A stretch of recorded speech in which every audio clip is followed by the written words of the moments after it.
This is the MLW Radio Network.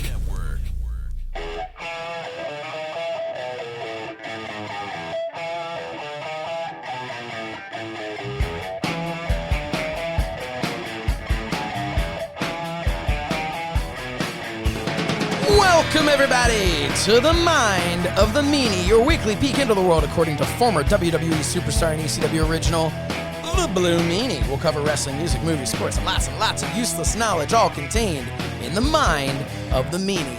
I'm Josh Shernoff, your tour guide, and he is the Blue Meanie. Meanie, what's on your mind? Oh, man, I am still in the Christmas afterglow. Christmas afterglow? Yeah, kind of like sex, except I'm not smoking a cigarette or anything. I'm just eating leftover so the Christmas post-coital Christmas. The post-coital Christmas chocolates, just hanging out, just enjoying some time. Been an interesting week, to say the least. Really? Most Anything of which happened in the news? won't go. Yeah, most of which we won't go into.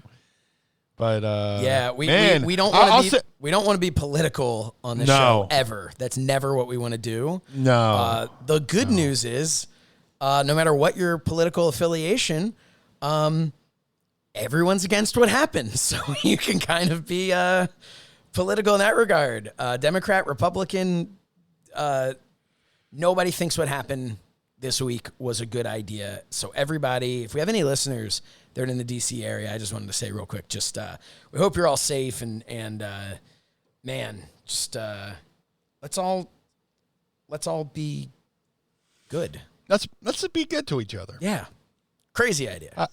I had a thought and it fucking dissipated. That was my fault. Yeah, I cut you off. You raked my eyes. Oh no, but it's been a interesting week. Shit, what was I going to say? I had a good point, too. As you enjoy your coffee. Yeah. Let's start over. I just remembered it. Shut the fuck up. No, I'm just kidding. Well, no, seriously, shut up. But I will say that this week, this past week, the past week, you're hearing this on Monday, but the previous week was like the WrestleMania of memes. Oh, man. Holy shit. Just like the internet's undefeated. Yes. And I won't go into the details or whatever, but just like this some of the shit, man. I won't go into details, but if you like watching people fall off of a wall to the sound of Mick Foley falling off of the Hell in a Cell, then do we have something for you on the internet? If you enjoy irony of somebody carrying a "Don't tread on me" flag, getting trampled to death. Yeah, it's been you couldn't see, like, if you put this in the fucking, it's like right out of a Naked Gun type movie. Mm-hmm. I forget the people who produced that. They it's right out of the movie Airplane, Naked Gun. It's one I've been saying for a long time. And again, nice beaver, and then like the person brings down the beaver. Yep. I got my "Don't tread on me" flag. Stomp, stomp, stomp, stomp, and then here comes the kiss of stomp. Which is, and we're not in any way making light of somebody losing their life. No. We're looking at this going like, the fuck, like, this is every time something seems so absurd. I thought it was the Onion. Yeah, when I read that. I looked at that. There have been so many things that I've seen online this past week that I've instantly researched because I looked at it and I said, well, okay, that's obviously somebody made that shit up. And then they didn't. But which, by the way, I do want to say, again, whatever political party or whatever it is, whoever you are, wherever you are, that is a practice that I highly recommend, because there were times that I would read something, whether it was against my beliefs, in alignment with my beliefs, and I'd go, oh man, and I'd like, instantly, let's say it was like back in the day, I'm living with my brother or something, I'd just be like, hey dude, did you hear this? And then you look into it and you go, oh shit, that was, someone made that up. That was not, So I highly recommend fact checking things. Find a fact-checking source that you truly, truly trust, and check it 3 times over. Exactly. See who's, see who's posting these things, because honestly, that's dangerous on all sides. That is dangerous to believe that someone to believe you're doing something for a reason that you shouldn't be, because you've been lied to, or to believe that someone did something when they didn't actually do it. And I'm being as political as I can in not being political, but in wrestling, I've been victim of that. I won't even go into the details, but there's a guy who used to run a website, a news website, and reported that I said 2 high-profile figures in wrestling had been injured in a car wreck. They said I said it, and I never said that. And another high-profile, my friend Georgie Amacropoulos came to me and said, "Hey, did you say this?" I went, "Absolutely not." Turns out the guy who reported it, I had a beef with his brother over something. So he was going to fuck me and make it look like I said so-and-so and so-and-so got hurt in a car wreck, and that was the source. Man. And then Georgie Ann went out and said, thankfully, because everybody respects her opinion, or respect her, rest in peace, that I, in fact, did not say those things. So, yeah, definitely fact check your sources. Go to, even before, you click share or like or reply to it. I see a lot of friends who I respect and admire and love dearly. Like, oh, you probably shouldn't have retweeted that, or why? And you want to correct them, but you don't want to, There's something to engage. Like I learned this a long time ago. There's something to engaging people on social media that's just a complete waste of fucking time. Yep.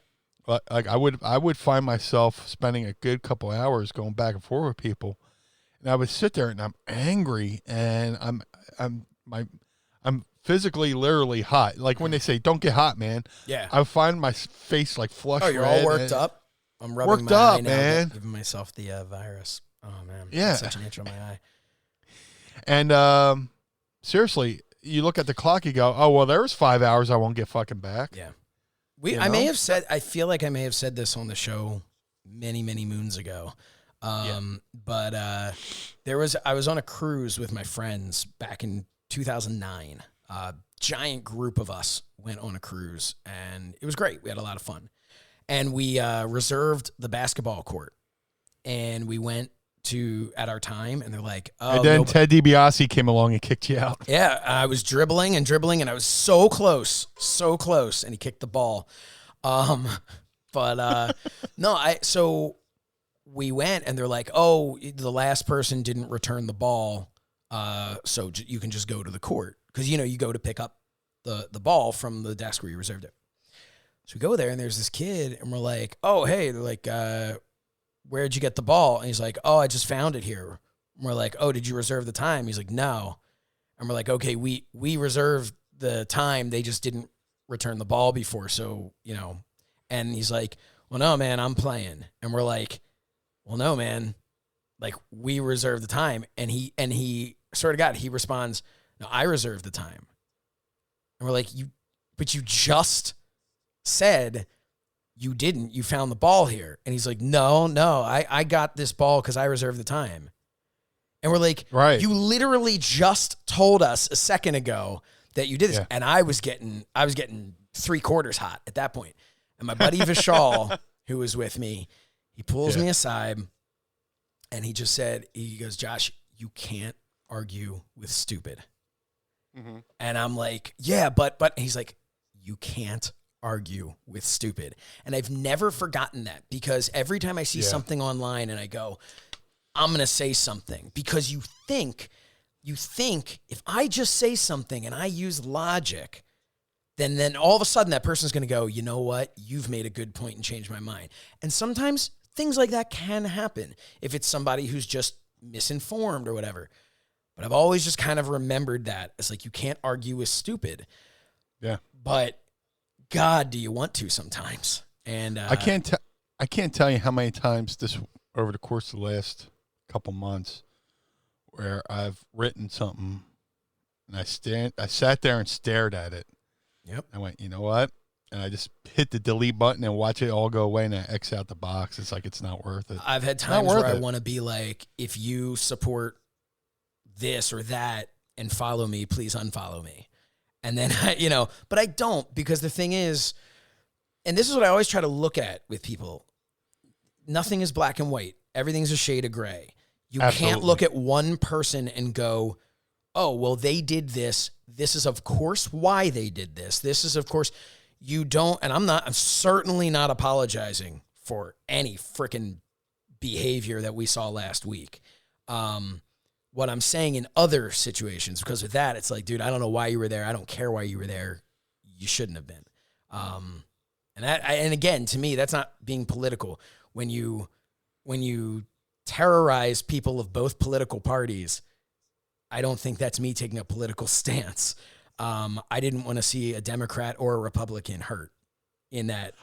Yeah, I don't want to see any human. I don't want to see any human beings hurt. Yeah, that's what I'm saying. I and I think that was something that I hope so many people saw in that moment.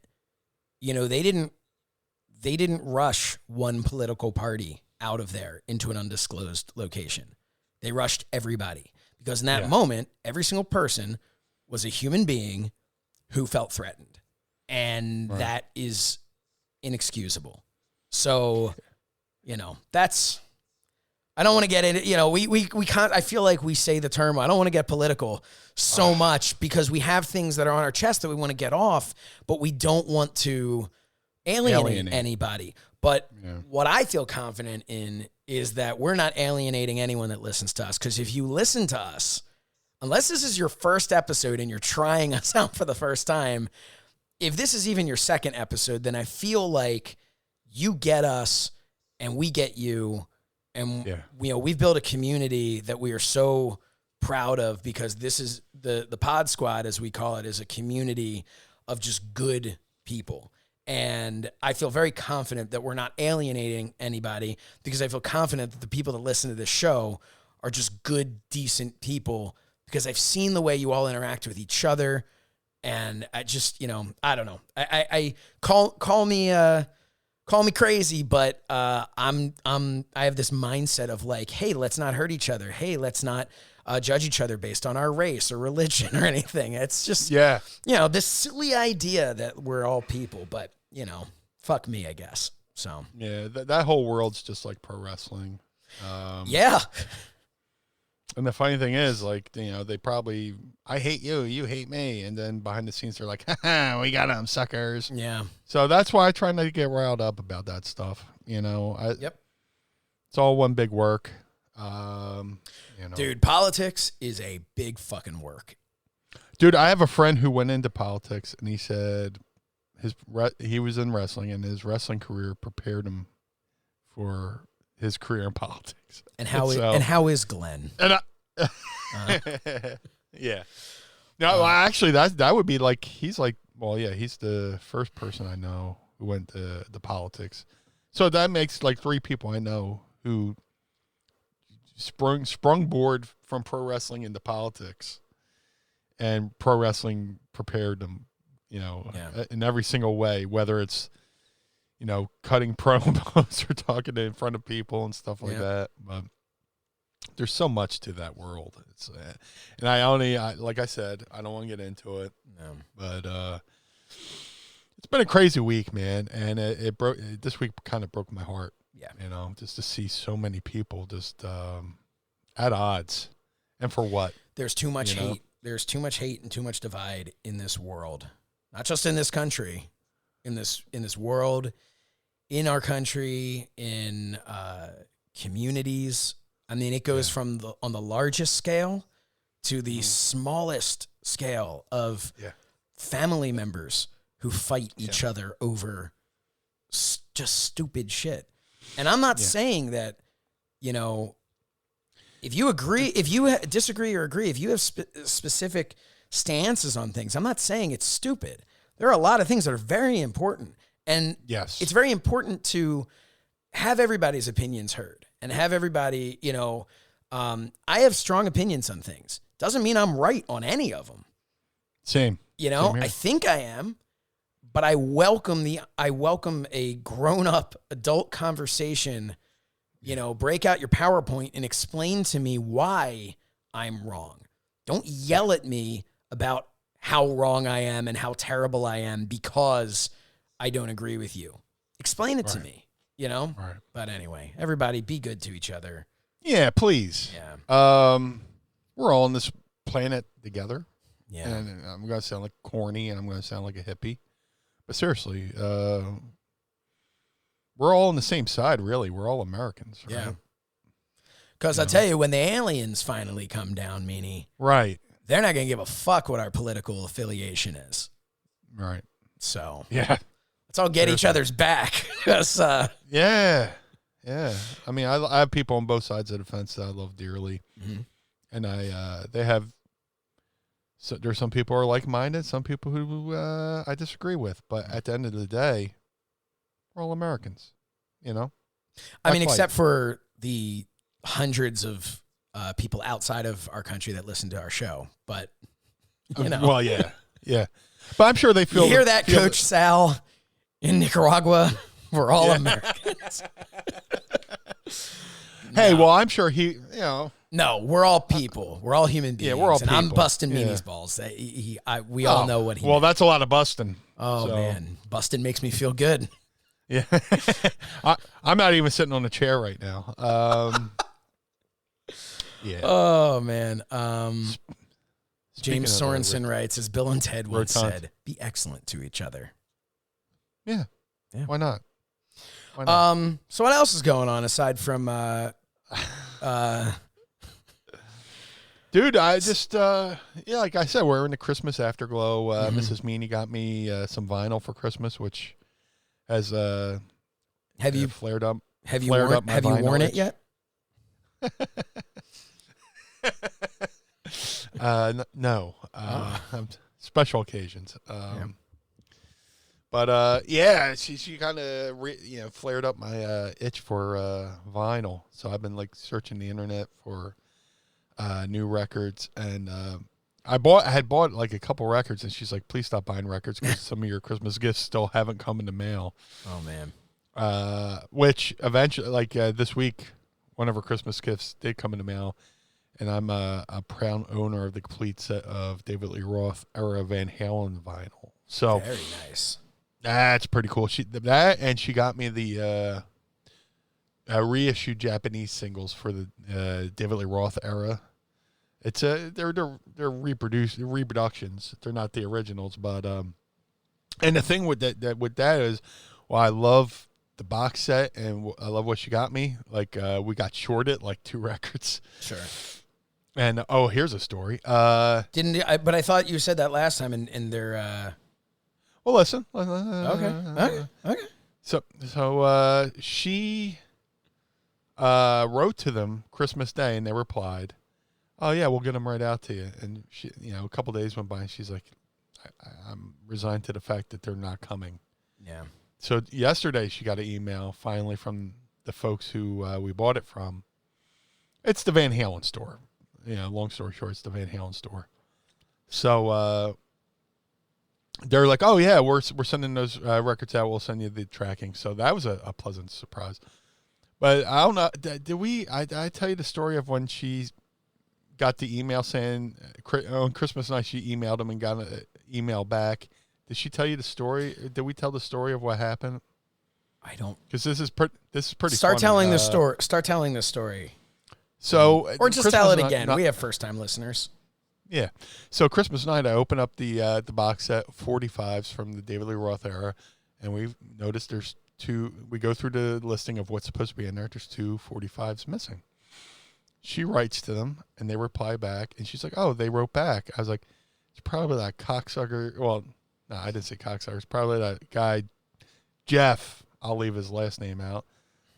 Blah, blah, blah. He no-sold me back in the day. Or for something. And she looked at the email. She started erupting in laughter, no pun intended. Yeah, that's the guy's. Well, his guy's name's Jeff Hausman. I'll just say his fucking name. Fuck it. I don't care. No relation to Nick. Right. From Wrestling Inc. Good dude. Yeah. So she's like, yeah. How'd you know his name was Jeff Hausman? I was like, back in high school, I went to. Holy shit. Back in high school. Listen. Back in high school, I took a graphic arts class, right? And screen printing, not screen printing. I could run a printing press, whatever you needed, brochures, flyers, whatever. So I made myself a nice letterhead with the Van Halen logo, name, address, phone number. So I see this advertisement in Rolling Stone magazine for Eruption Video. I was like, oh shit. I'll send him a letter, get a catalog. So I write to him. And then like one day I come home from school and there's a thing on my voicemail. Hi, please call back, blah, blah, blah. I call him back and the guy goes, are you with, by chance with Van Halen? Because my letterhead looked so official. Because I had a Van Halen the Van Halen logo on my fucking letterhead. I was like, no, I made that, by the way. And so we started talking. And I bought a bunch of bootleg Van Halen from him and all that stuff. So eventually we work out this barter. I was like, hey, man, you need updated catalogs. And I need Van Halen bootlegs. So send me this list of concerts. And when I go to school, I'll make you the brochures for your service. Sure. Cool.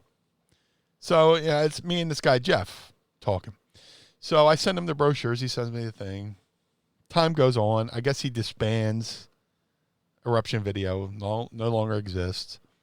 Miraculously, there's like this new official Van Halen magazine called The Inside. And they're covering, it's during the Sammy days. And they're covering Sammy era, whatever. But they're also doing articles back in the day. Right. Lo and behold, in the credits, it's this guy, Jeff Hausman. He runs the Inside magazine. I'm like, oh, that's cool. Flash forward, I go to, I want to say Van Halen's Balance tour. This is like 95, 96, or something like that.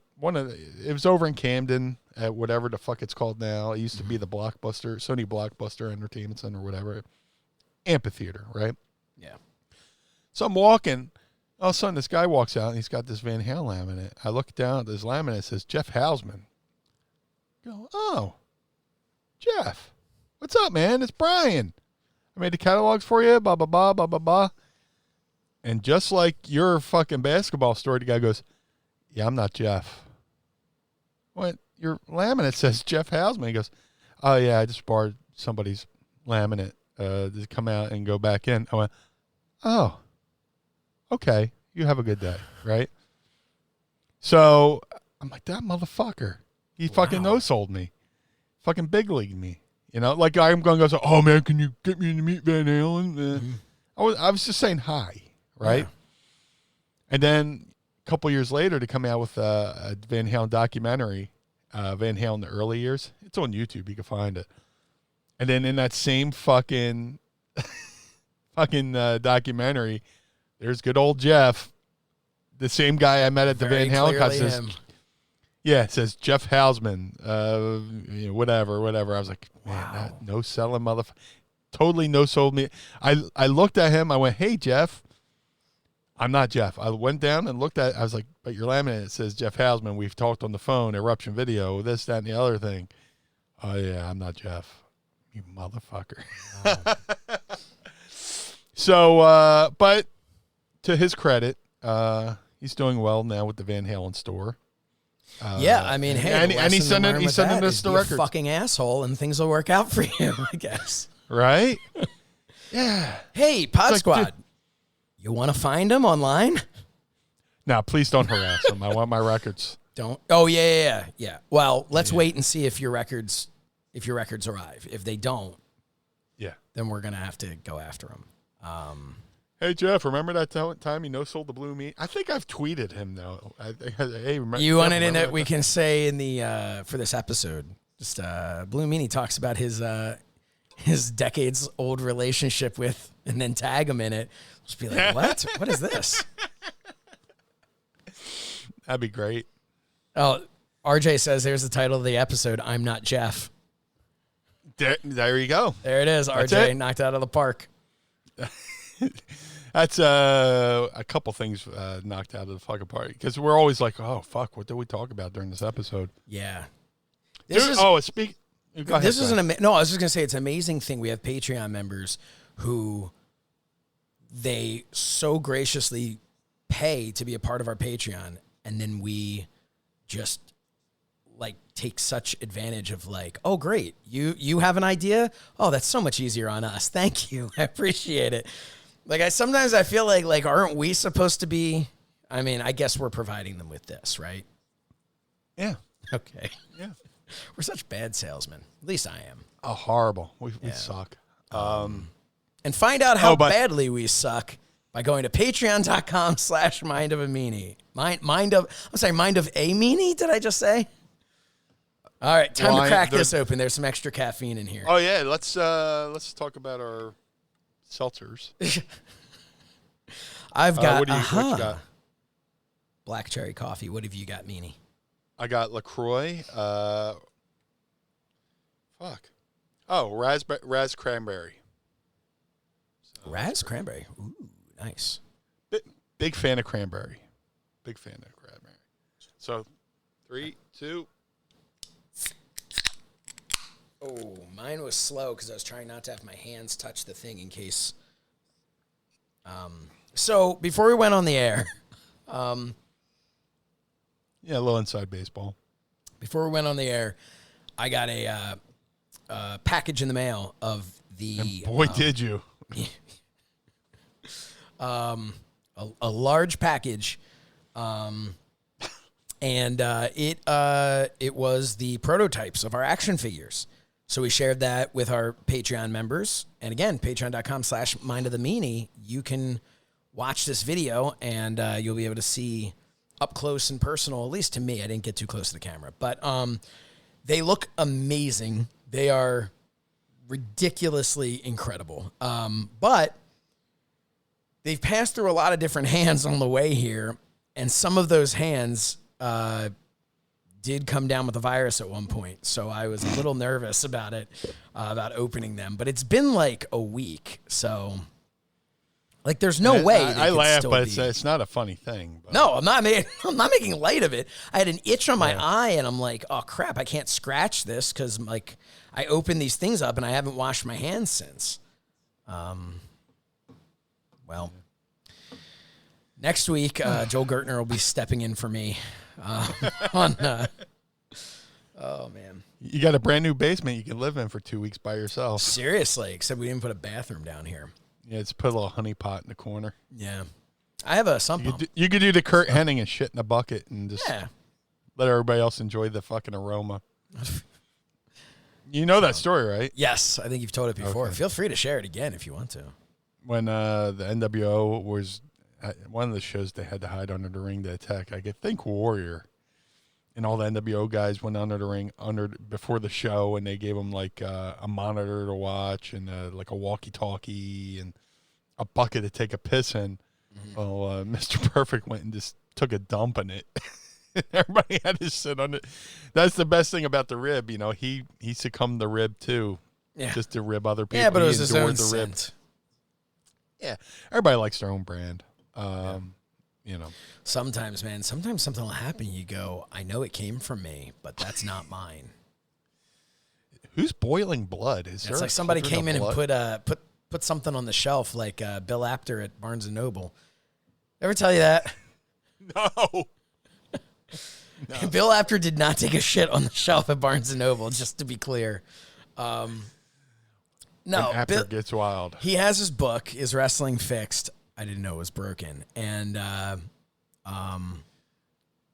he has a bunch of like the, I guess paperbacks. And he posted a picture one time of like at Barnes and Noble in Willow Grove. And it was like an end cap where it's like the, like, I don't know if it's like staff recommendations, whatever it was. Right. So it's got like 4 books. And it's got, let's say, 4 different rows.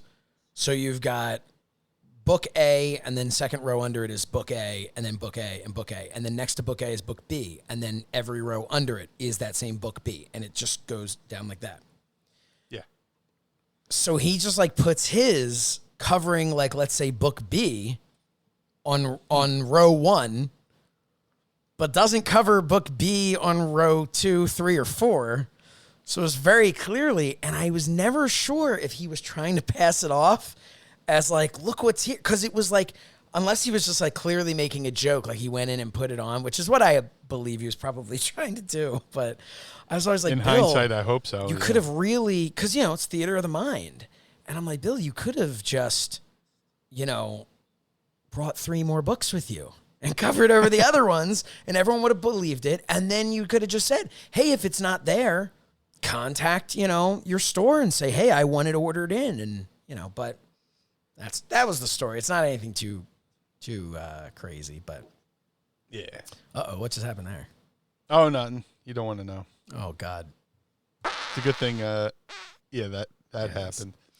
I promised that I would get like a dedicated fart mic.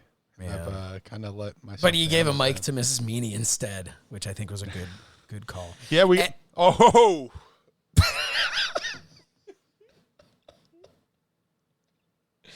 Meanie just took himself out with his own brand. And my eyes are watering, and I'm not sure why. Oh, fuck. Wow, what did you do? Patreon.com/Mind of the Meanie so you can watch Meanie. He is, oh my God. I've never seen someone so insulted by their own gas. Wow. Jeez. Are you okay? Oh, fuck. That was a hell of a how do you do? That singed the nose hairs? What? Holy shit. Jeez. That was like sudden. What? There's a ghost in here. That wasn't mine. Man. That is upsetting to watch. And I'm not, that was a fucking 100% shoot right there, man. Yeah, what did you eat? Wow. To lead to this? This morning? Yeah. I had shredded wheat. Okay, well, hey, that's bringing in some fiber. It's going to help things move along with from a gas standpoint. So what did you eat last night? Because I feel like last night is this morning's meal just helped last night's meal show up. We had a snack plate of like cheese and I want to say sausage or ham or whatever the fuck it is. Yeah, it's all meat to me. I feel like that's not anything abnormal.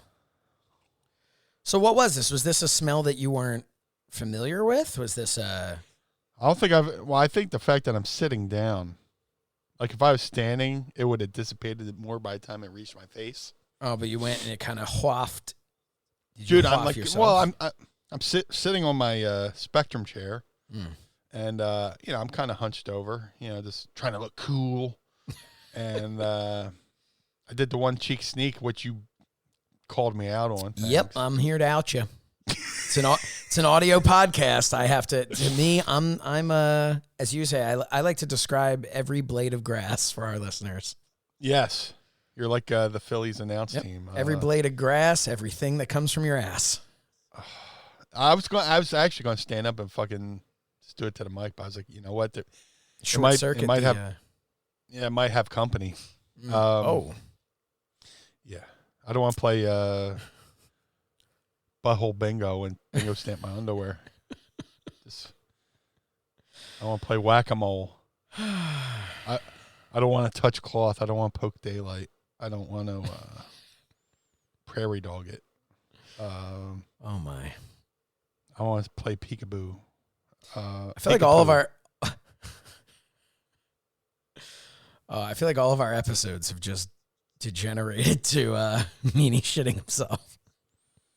Which is wonderful. Which time? All of them. Oh, which time you shit yourself? Yeah. Oh man, we're remember that time you put your shitty underwear in the toilet tank at Philly Rock on Delaware Ave while you were out on a date? Oh God. Yeah, we're having fun pre here, Mrs. folks. Meanie. Yeah. Oh, that was great. I tried to do like a one cheek sneak, and I was like, I'm gonna go wash my hands.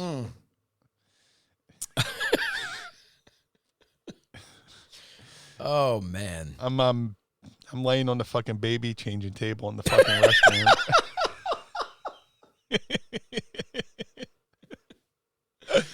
Lifting up my own legs and just. I believe that post is called "Happy Baby."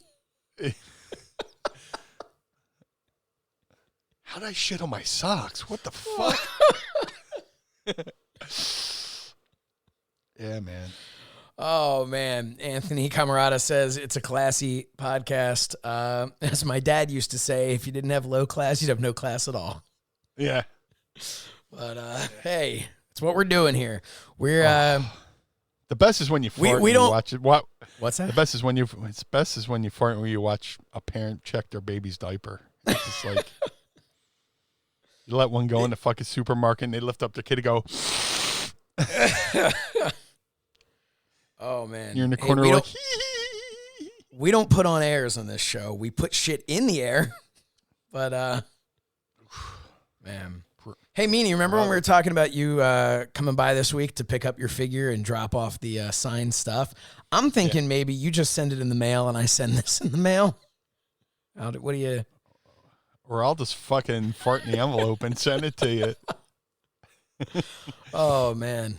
I wouldn't want to do that. Well, you got forward that to the Pod Squad. I don't want to do that Pod Squad. Yeah. Dude, let me ask you an honest question. Those signed things, are they currently in the same room that you're in? No. Okay. They're downstairs. In a well-ventilated area. Everybody's safe. In the living room. Yeah. I'm mailing them out, so maybe I'll get one of those little sprays, those fart sprays. Just kind of spray it and seal the envelope. Mrs. Meanie gets mad when I don't use the fucking poopery in the bathroom. And I'm just like, I'm one of those guys that waits till like the absolute last second where, you know, hold the door, you know, just, and then it just fucking breaks through. Yeah. Yeah. Just sit down and plop, and I'm done. And it's just, yeah. Yeah. You know what? I mean, anytime, for me, anytime I use potpourri, I always break the fucking seal on that thing. It just fucking, Poopery is a great product, though. Oh, it's great. Yeah. For average people. So we need a Blue Meanie Extreme Poopery. Yeah. Meanie, please join Patreon. $5, just so you could see wherever that's time stamped at just about 38 minutes, the seriousness on Meanie's face when he just agreed to needing that extra strength poopery. Yep. Uh, It was like akin to a serial killer being as matter of factly of the damage he calls. It had to be done. What are we doing here? I like to do that when somebody calls and I'm sure it's a telemarketer. You just pick up the phone and go, "It's been done. There's blood everywhere, but it's been done." And you just hang up and let them fucking wonder what the fuck that was about. Oh man. Yeah, but seriously, yeah, poopery. Well, we all learned. I know, some sell things. that shit. No, but Oh, seriously. man. What am I supposed to do now? Like when the world gets back to normal and inevitably we're able to like get together or have you over, I'd love to have you and Mrs. Meanie come over the house and like actually, and you go, oh, I need to use the bathroom. Like there's part of me that kind of wants to be like, listen, man, like I'm going to need a deposit or something before like, It's kind of like when a pit bull humps your leg. You just let him finish. Just, it's got to go. I am so, we've been talking. You see me out in your back. You see me out in your backyard, and it's just. Yep. Meanie's launching a space shuttle again. My neighbors have 2 dogs. There's no way they would be able to tell.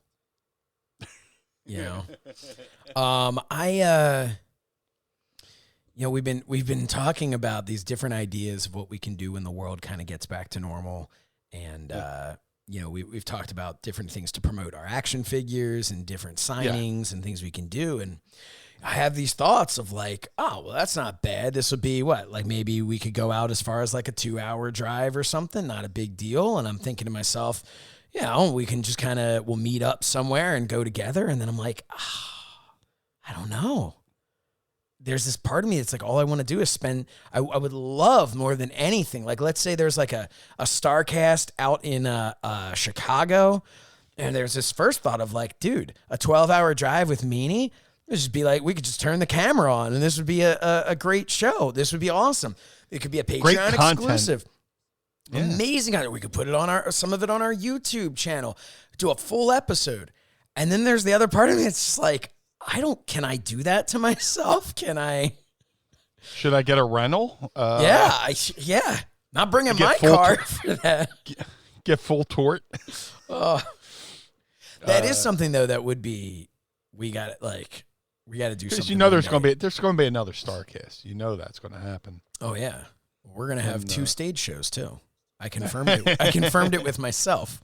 We're going to have a That Was Extreme and a Mind of the Meanie. Yeah. That definitely was extreme. Oh, my God. Excuse me, as I scratch my back, I'm so unprofessional. Fuck. I usually have my little fucking bear claw thing that I scratch my back with. I don't even want to know what happened to that. No, seriously, this fucking weather dried the shit out of my skin. I'm just like, ugh. Yeah, it's I hate this fucking weather, man. I fucking hate it. Because it's after January 1st. I've always been like, this weather, as you're gearing up towards Christmas and New Year's, is like magical. Yeah. And then the clock strikes 12, and you're like, the fuck is this? This is, I can't deal with this. Party's over. You got to clean up the confetti. You got to throw out the fucking Christmas stuff. And then it's like there's nothing to really look forward to, really. Till Easter, maybe. I put all so we like to get all, put a lot of decor out and stuff, especially this year because we're like trying to make things special, even though, we can't go anywhere or do anything.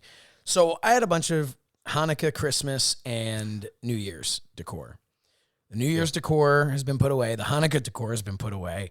But the Christmas decor, spoiler, they make more Christmas stuff than they do Hanukkah stuff. Even though Hanukkah's 8 nights and Christmas is just one fucking day, but there's just tons of stuff. And I'm just like, every day I look at it, I'm like, I don't need to put it away yet. So I don't know. And especially this year, like, do I want to put it away? And then everything feels so empty and I don't know. One of the most heartbreaking things is like, the last year my mom lived at this house before she went to move in with my sister. Mm-hmm. And, we left the Christmas tree up for a while.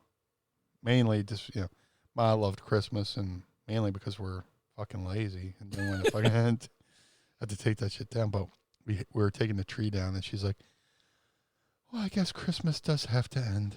Like, oh my God, don't say that, Mom. You're breaking my heart over here. Yeah. Oh man. We need that space. But ever since Mom moved out, I never bothered putting up another tree just because it was for her. Yeah. I'm not the kind. I don't get too sappy. Well, I do get sappy. I'm a liar. Yeah. But this Christmas, since it was just us at home, we put up the mini tree, which I think is awesome. Yeah, it's all you need. And actually, I'm staring at it right now. We moved it from back over in Tracy's little studio area, part of Trey Media Studios, and it's right next to the TV. I'm just staring at it now with the Van Halen logo as the star. Nice. That's so awesome. it was a nice little touch. But seriously, I hate this time of year. It's so fucking depressing. Yeah. Football. Well, as far as I'm concerned, the Eagles are out. Not playing, so I'm fucking. No, they're done. I actually bought new masks. I had a 3-pack of Eagles masks to wear, when I'd go out. And I would just kind of circulate them through and yesterday I was like, I got like a black mask and a blue mask and like, that was it. Cause I'm like, I can't just keep going out wearing an Eagles mask. This is embarrassing at this point, but Oh, I'm not that kind of guy that goes, once the season over, you can't wear the gear, No, I'll still wear a shirt and stuff, but the mask to just like be constantly promoting the Eagles. I kind of am like, all right, you know what? One of the most annoying things is like, the Eagles will get eliminated from the playoffs or something, and the next day you go to like Wawa, and you're wearing the Eagle shirt, and you go, and the cashier goes, "Why are you wearing that? They lost." Yeah. I'm still a fucking fan. It's just like, if something bad happens to my friend, I don't stop being my friend's friend because something bad happened. It depends on the friend, but look, I'm still drinking my coffee from my Eagles mug, so we're not. I'm sitting here debating. Good, man. This coffee. What? I poured this coffee. What kind? Maybe like 10 a.m. and it's still hot. Yeah. Same here with my gimmick. I got the Bubba thermos. The Mrs. Meanie got me. Yeah, you do. And it's pretty cool. I used Maxwell House today. Yeah. It's so fucking better. It's the first time I had to put sugar in coffee in a while. I overdid it, I think. But back in the day, I used to RVD style, lots of cream, lots of sugar. That was that's how he takes his. I've told you that story before on the pod. When, Fonzie tells me go get RVD coffee, but that's how I used to always take it. Lots of cream, lots of sugar. That I mean, you'd think it was to the point where you'd think I was just drinking like a glass of milk. Now I basically drink it black. Maybe I'll put a splash of like skim milk or something in there. But I haven't done this in like a year.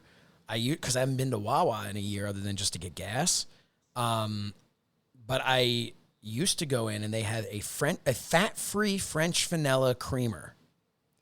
Say that 3 times. Yeah, fat-free French vanilla creamer that I would pour into my coffee. I'd take like the bold, like the dark roast. I'd take like the dark roast Wawa and the French vanilla. And then I would put in this fat-free French vanilla creamer. Dude, thing would tear me up within 45 minutes. But it was so good. And I would pour in, like you couldn't do a splash of it because it was like I just needed so much of it. And I think that like it couldn't have been healthy for me at all. And I know I was taking probably like 17 servings worth because you look at it and they're like 1 teaspoon of, But that was always I'm excited to get back to it. The first drive-through Wawa just opened yesterday in Doylestown, which is not far from where I live. That's interesting. I wonder how they came about choosing that one. Or like what's all the mechanics that are involved with it? Like, what are you allowed to order through there? Like I can see coffee. But can you just be like, hey, go to aisle whatever and grab me like a candy bar? Like, it seems. The shop right near me, they do the thing where you can order online, and I see all the people walking around the store picking the items out to be delivered. Do you just like pre-order all your items, drive up to the window, and they give you a couple bags and say, here you go. You pre-order, prepay, and then just give you the stuff? I guess. I don't know, man. I'll have to do it. Let's do it. And then we'll go to Wawa and order. Oh, jeez. Hi, I'm TV Steve Allen. Let's do this. And then Stewie faints. Hi, I just want you to iron the cleats in my pants. So what else is on your mind, man? What else is going on? Oh, dude. Like I said, I got the vinyl itch. I ordered one of my favorite underrated records right now. Well, of all time, maybe. I'm a Sammy Hagar fan. I liked him before Van Halen. I liked him after Van Halen.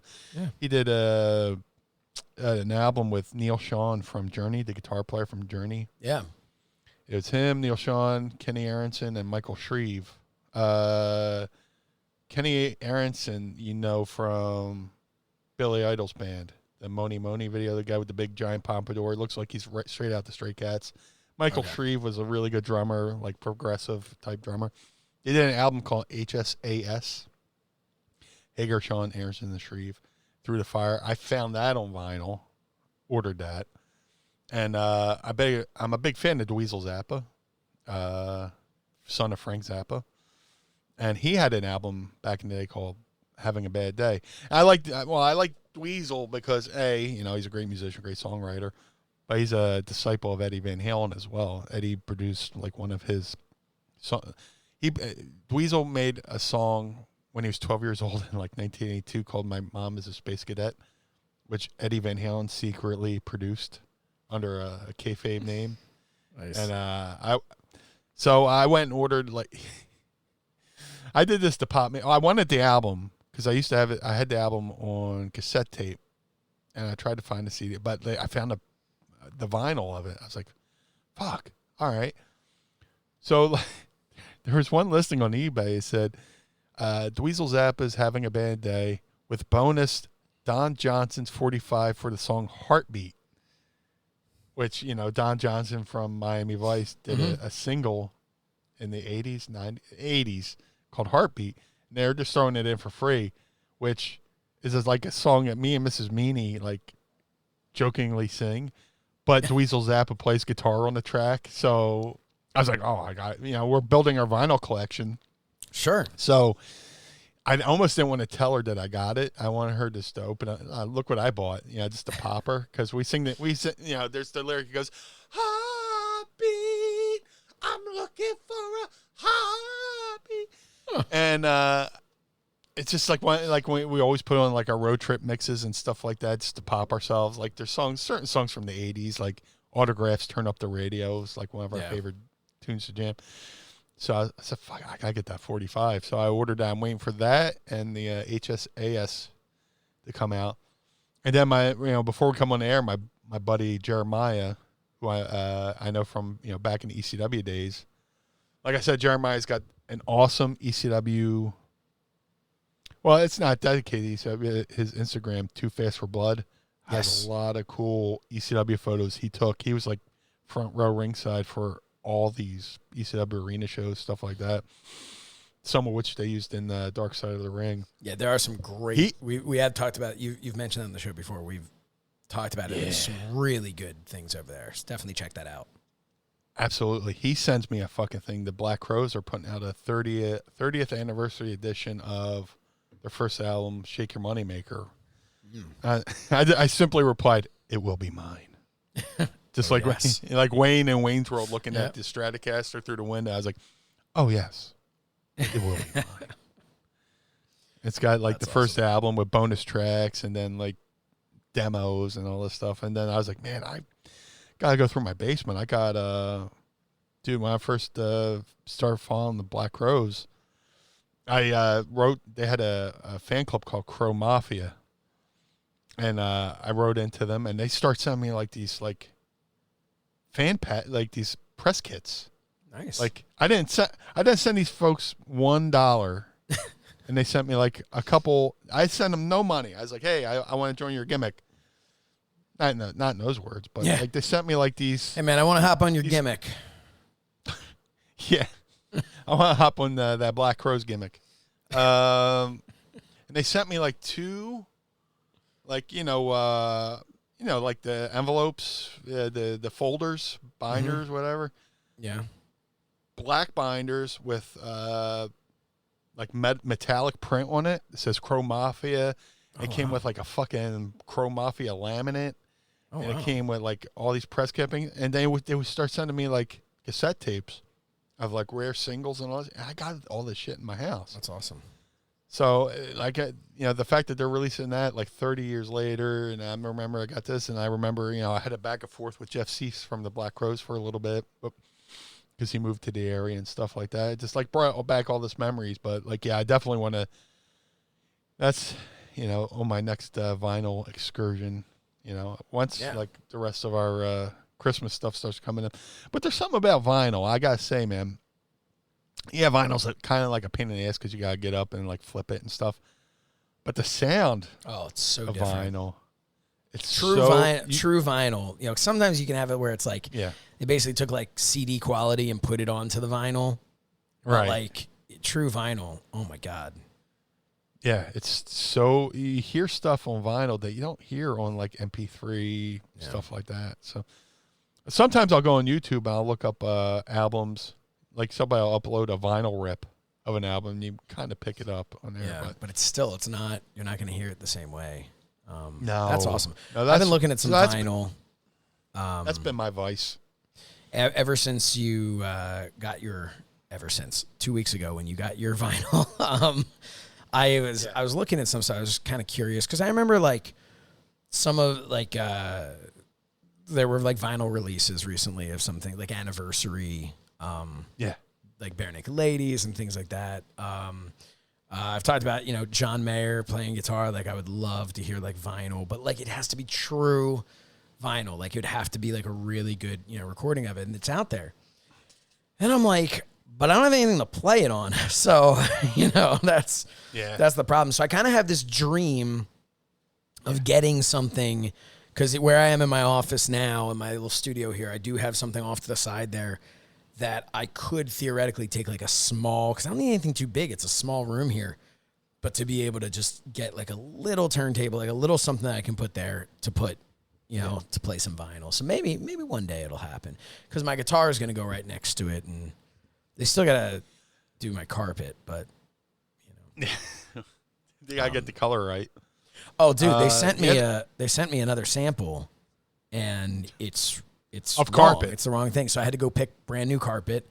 I picked out 3 samples that they're sending to me now, and the samples are being cut from the actual die lot, like the actual, so whatever I get this go around will be the actual thing. So I'm like, all right, whatever. I picked these 3. I'm like, one of them's going to be it, and it'll be good enough. They'll come in. I'm still waiting for the fucking door to my left. I don't have a door between the HVAC and my studio here. And it had to be like specially made. And then they were like, oh, it'll be here Wednesday. And then they're like, yeah, it's still not here. So then the company's like, well, maybe we'll just make it ourselves. And I'm like, I don't care what you do. Just give me a door already. And like, so everything's like 98% finished. Like we're so close here. We're on the home stretch, and I'm like, my wife was like, well, you could hang some things on the wall. I'm like, yeah, but I don't know exactly, I'm like so anal about this stuff. I need to like measure exactly, like I can't just hang it on the wall. I need it to be like exactly centered. And I'm like, well, I don't know where the trim is going to be. I don't know, are they building in? Are they building out? So I'm just waiting. And being a homeowner sounds like so much fun. What's that? Being a homeowner sounds like so much fun. No. The fact that they put down carpet in your house, you realize it was the wrong color, and now you're like, nah, man, you gotta go. I just like, oh, it is what it is. I thought about it. They offered me a credit, right, for an undisclosed amount of money. Like they wouldn't tell me the percentage, or that they were going to give me a credit for me to keep. In a briefcase, and they go, they're like, well, you could have the credit for this. I'm like, well, how much are they going to give me for this carpet? Because part of me was like, listen, man, you give me 50% off, I can live with it. I can live with this. But they're like, yeah, we don't really know, and you'd have to like file this. I'm like, you know what? I'm like, what if I get another carpet? They're like, oh, we'll just replace it for free. I'm like, let's get another carpet. Because no matter how long it takes, I mean, at least I'm here. I'm finally in this room. There's nothing else to be done except for that door and the carpet. So, I've got my stuff in here, so I'll have to move it out to, outside my door, and I'll move it right back in, and then I'll really be able to get to work setting stuff up. But, I mean, either way, I've now got my little thing behind me here that's got my Shernie Award, my belt, and, will have my action figures. Yeah, but as far as vinyl goes, and getting record players, they're fairly inexpensive now. Mm-hmm. I just we go to Aldi all the time because we're fucking hooked on it. Shout out to Mance Warner for fucking getting us hooked on Aldi. Well, like we had an Aldi, and the way it looked just looked so. I have an Innie.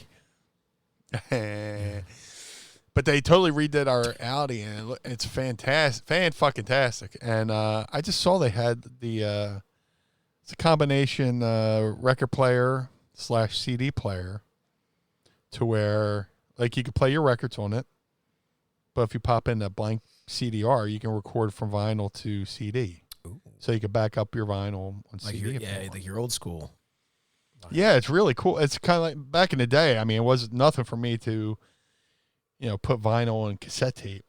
Yeah. Most of my, like, I would buy vinyl, and I would go out and buy all the blank tapes and make my own mixes for, the car ride. Yeah. Like in high school, my fucking jam was like I had side one of this one cassette was all of Nirvana's In Utero, not In Utero. What was their first album? Not Bleach, but with fucking Teen Spirit. Oh, I don't want to say Off the Deep End. That's Weird Al. Yeah. That was his parody of it. oh my god! In Utero was well, technically. Well, I mean, I can album. picture the cover and everything. I'm just Never mind. It was called Never Mind. Never mind. Don't. Yeah, we'll never figure it out. Never mind. Yeah. Never mind. But yeah, fucking. Yeah, senior year of high school, the fucking jam, that my summer jam, it was, I put all of Nevermind on one side and flip it over, and the next side was Black Crowes, Southern Harmony, and the Musical Companion. Nice. Which is a fucking, dude, they're, I'm saying I'm buying that Black Crowes vinyl when it comes out. Black Crowes are fucking amazing band. Mm-hmm. They have several albums. There are a lot of bands that come out and you go, that's the perfect album. Yeah. And the Black Crowes had a couple of those that just don't get recognized. Like Guns N' Roses' Appetite for Destruction, perfect album.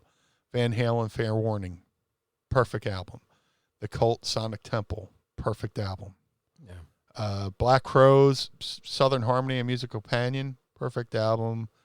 Black Crowes, Amorica, perfect fucking album. Just like Black Crowes put out so many albums that are just like Will Smith, flawless. Millennium, perfect album.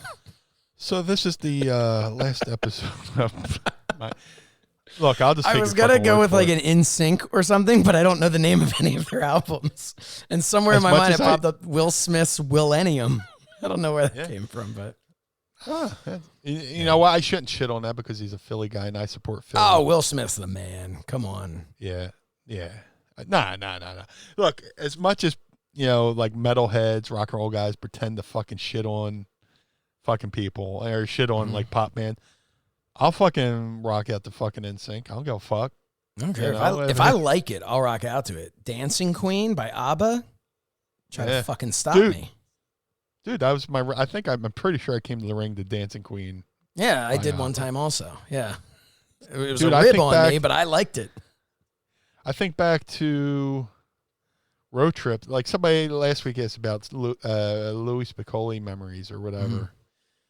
Dude, me, Stevie, and speaking of today, I endorsed the Buffalo Bills on social media because I'm rooting for them. Mm-hmm. But like we're in a Buffalo loop.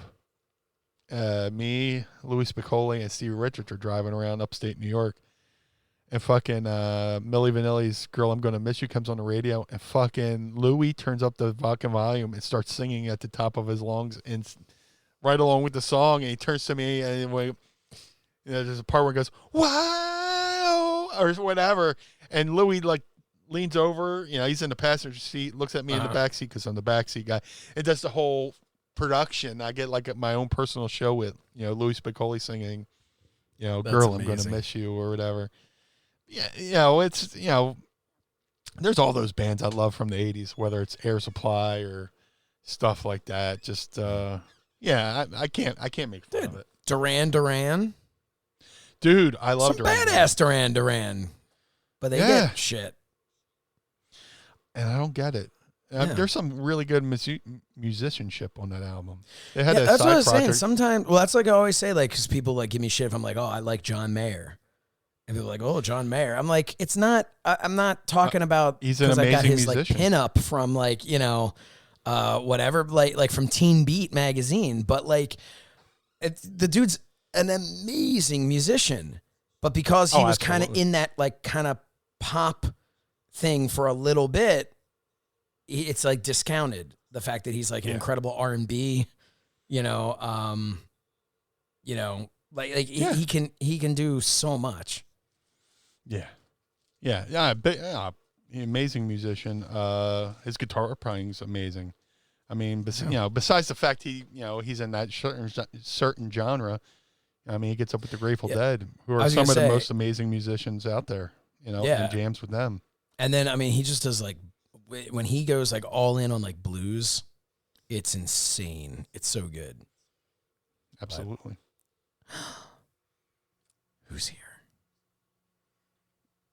Mind of the Meanie, Mrs. Meanie round and Tracy Roots got something to say. Hey, hey, hey. Do I, though? Do I? I think you do, as a matter of fact, because on social media, I believe you asked permission to have the floor. Does she have her headphones? Put on your headphones. I was just wondering. Yeah, you can kind of see me. She's got her own Let's see if I can setup. Oh, put on your headphones. Yeah, I know how to.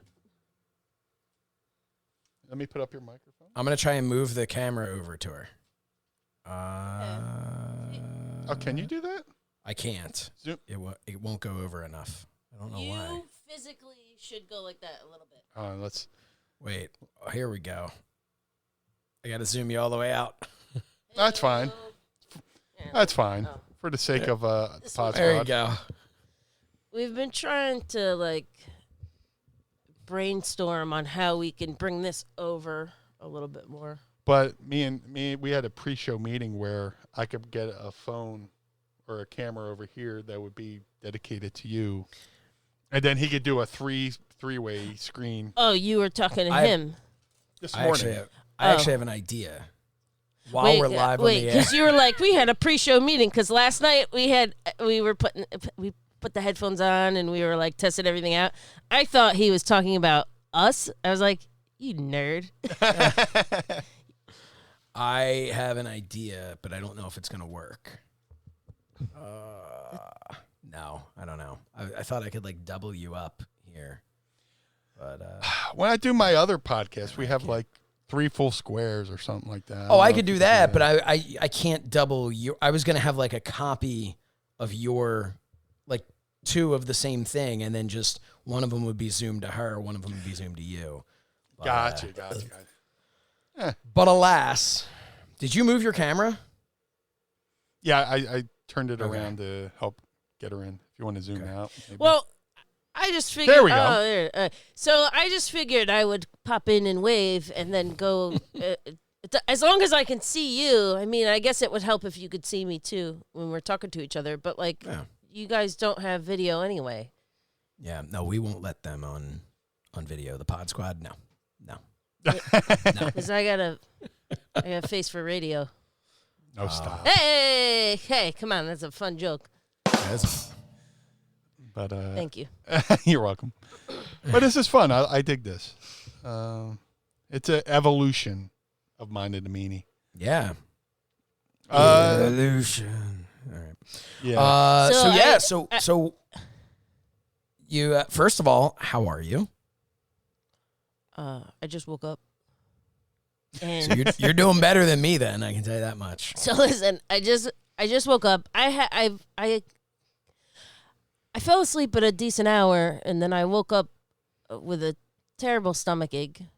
Oh. And I had some baking soda water, and I felt okay, and I went to sleep. Is that a thing? Put some baking soda in some water. It's like Alka-Seltzer. Mm-hmm. That's what Alka-Seltzer is, bud. Yeah, come on. I didn't know that. So We're learning things here on the Mind of the Meanie. Yes. So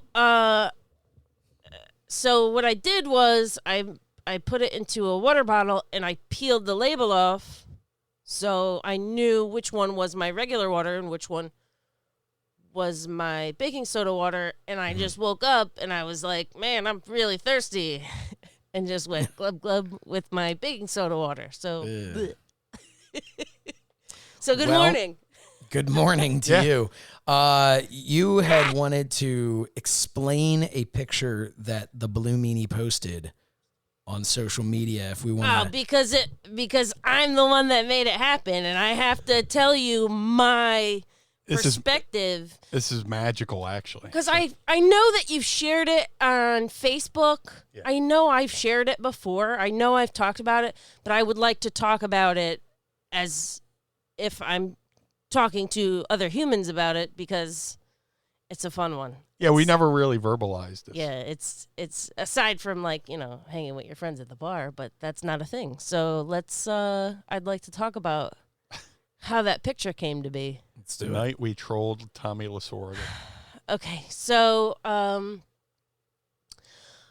we had a friend that was DJing at a place on South Street. It was upstairs over what is now, or I don't know if it still exists, but that place Milk Boy, Yeah. right? So across from Jim's. There's I know exactly where you are. It might have been a pizza place at the time, and then upstairs was a bar. So we were up. We were up at the bar. Anytime I've Our been buddy- to gyms, I have not been in a mental state to know what Sure. else is around me. Sure. So we were upstairs at the bar, and our buddy was DJing, and we went. I went outside to smoke a cigarette, and this car parks kind of close, and there's like, it's almost like an entourage, and I see this guy, and I'm like, I know that guy. I was like, that guy's famous. Like, I know that guy, and I couldn't. His name just like escaped me. I was like, I know that guy, and I run upstairs, and I go, there's a guy out there. I saw a guy. He's famous. He's famous. And I said, I know he's a sports guy. And he's like super famous, like Madden. And I'm trying to make it. That was my description. I'm half buzzed That's He too, knew. and I'm like, he knew. He goes, Tommy Lasorda. I went, yes. Wow. and I knew it was Tommy Lasorda because, like I said, I'm a sports talk junkie. And that day, I was listening to either WIP or the Fanatic here in Philly, and I knew they had Tommy Lasorda on, and he was plugging a new wine that he was selling in the area. So she said, sports figure, like Madden. I was like, he's really famous from like the 90s, like Madden, which is true, right? Yeah. Like, that's a pretty good description. yeah, 80s, 90s, that same era. But the light bulb went off in my head. Lasorda was on sports radio today. He's in the area. I went, Tommy Lasorda. And she was like, yeah, we both fucking high-fived. Like, yeah. We fucking sharing a Yeah, brain. I was like, he went into gyms. He went to he's in Philly. He went to the cheesesteak place. Yeah. Like, Now, here's where the The story legit gets really cheesesteak good. place. Jim's Yeah. is my favorite, to be totally honest. I don't know how guess anyone if feels you about like being treated like an asshole. that. I don't. Well, last time I was Yeah, there well- was about 10 years ago, so I probably deserved it. They were all right. Dude, I took the last time I went to we'll get back to the story, but the last time I went to Jim's Steaks on South Street, and this is the absolute last time I went to Jim's Steaks, I took Richard Christie there from the Howard Stern show. And I was like, oh, this place is great, blah, blah, blah, blah, blah, blah. So we're in line, and they're asking us, oh, well, what do you want on your steak? And they asked Richard, and he goes, do you have barbecue sauce? And the guy from Jim's went, yeah, at Acme. Basically saying, Yeah. instead of going, no, we don't have barbecue sauce, or would you like something else? He goes, no, at Acme. Basically tell him, I'll go buy some and put it on your own fucking sandwich. And I Yeah. was like, you know what? That's the last time I'll be here. So fuck y'all. Yeah, so fuck them You know, then. Like I said, I've always been more of a Geno's and Pat's guy. No, Tony Jim's, I Luce, went there. you know? I just, you know what it was? It was after a Green Day concert. Okay. And I was, a few sheets to the wind at that point. Anything was going to taste good. But I just remember, for whatever reason, on that night, I remember going, this is the best cheesesteak I've ever had. Yeah. But now I They're eat good, but- cheesesteaks. They're impossible meat. So, you know. Yeah. Do I have to? Oh, yeah, Do I you're have part to- of the show. Yeah, you got to tell us Do what I you're have- drinking. It's this is the Spindrift iced tea, half and half Okay. seltzer. Oh. that the wasn't a first one. very good crack. Hey, but it was your first. You never Oh, forget I your have first. headphones on. I have headphones on, you guys. I have headphones. She remembered. Oh my Yes. gosh, I'm like on the show now. You're Yes. Robin.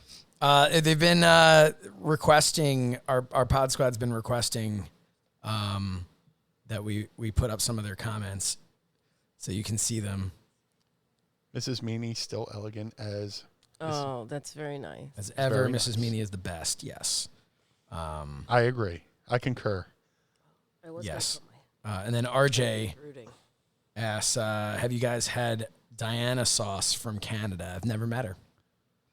No. So it like No, but you know what I just heard of that's like Canadian Bret Hart. Dijon ketchup. Apparently that was a thing that it was like Yeah. what's that? If I had $1 million, Have I had $1 million? apparently- Bare Naked Ladies. it was- Yeah, the interlude. I don't know that song. But you apparently should. it was in the song. I googled it and that Let and me get that's my guitar. for their craft dinner. Yes. That was a thing that Kraft was like, Yeah. here, we made this for you guys. that's amazing. Wow. But yeah, Like I said, Googled they it. have all the fancy, have some ketchups, and they're like, the fancy Dijon ketchups, and then they laugh. And it's, It's a thing.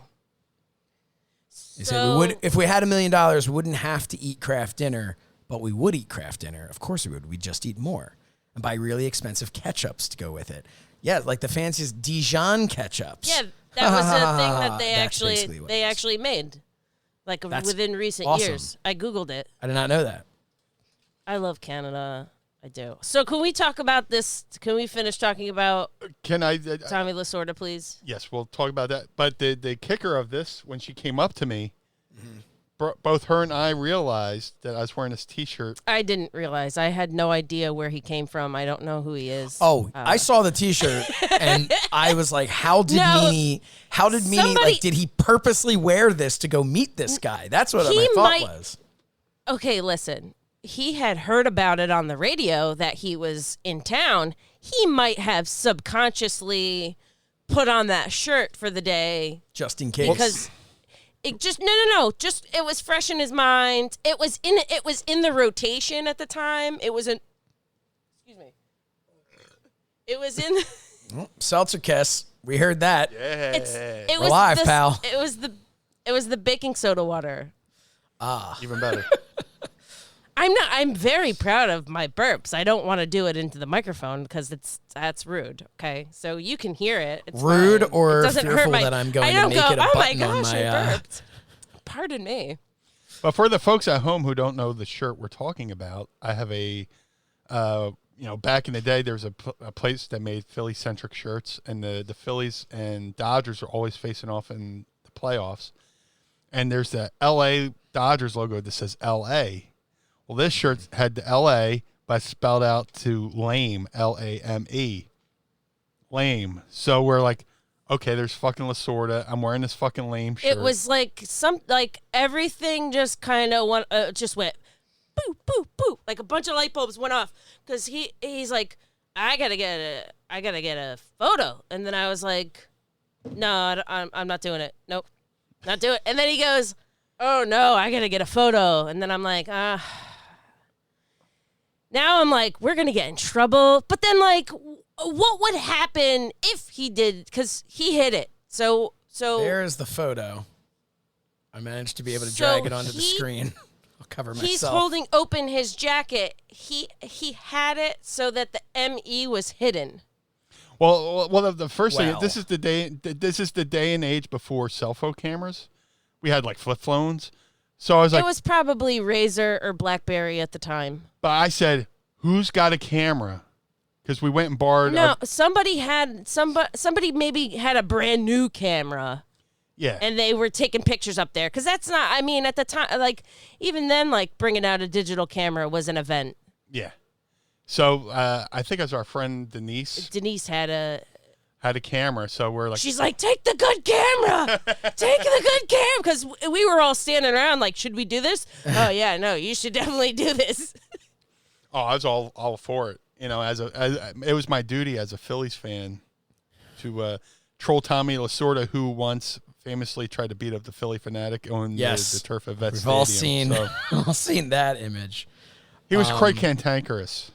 But I mean, you look at this picture, and not only is Meanie sneaking that. You can see that hand. You're sneaking that shirt in the picture, making sure. Oh, we're getting to that point real quick. Okay, but he looks. So- I got to tell you, I don't know that I've ever seen anybody happier to take a picture with somebody.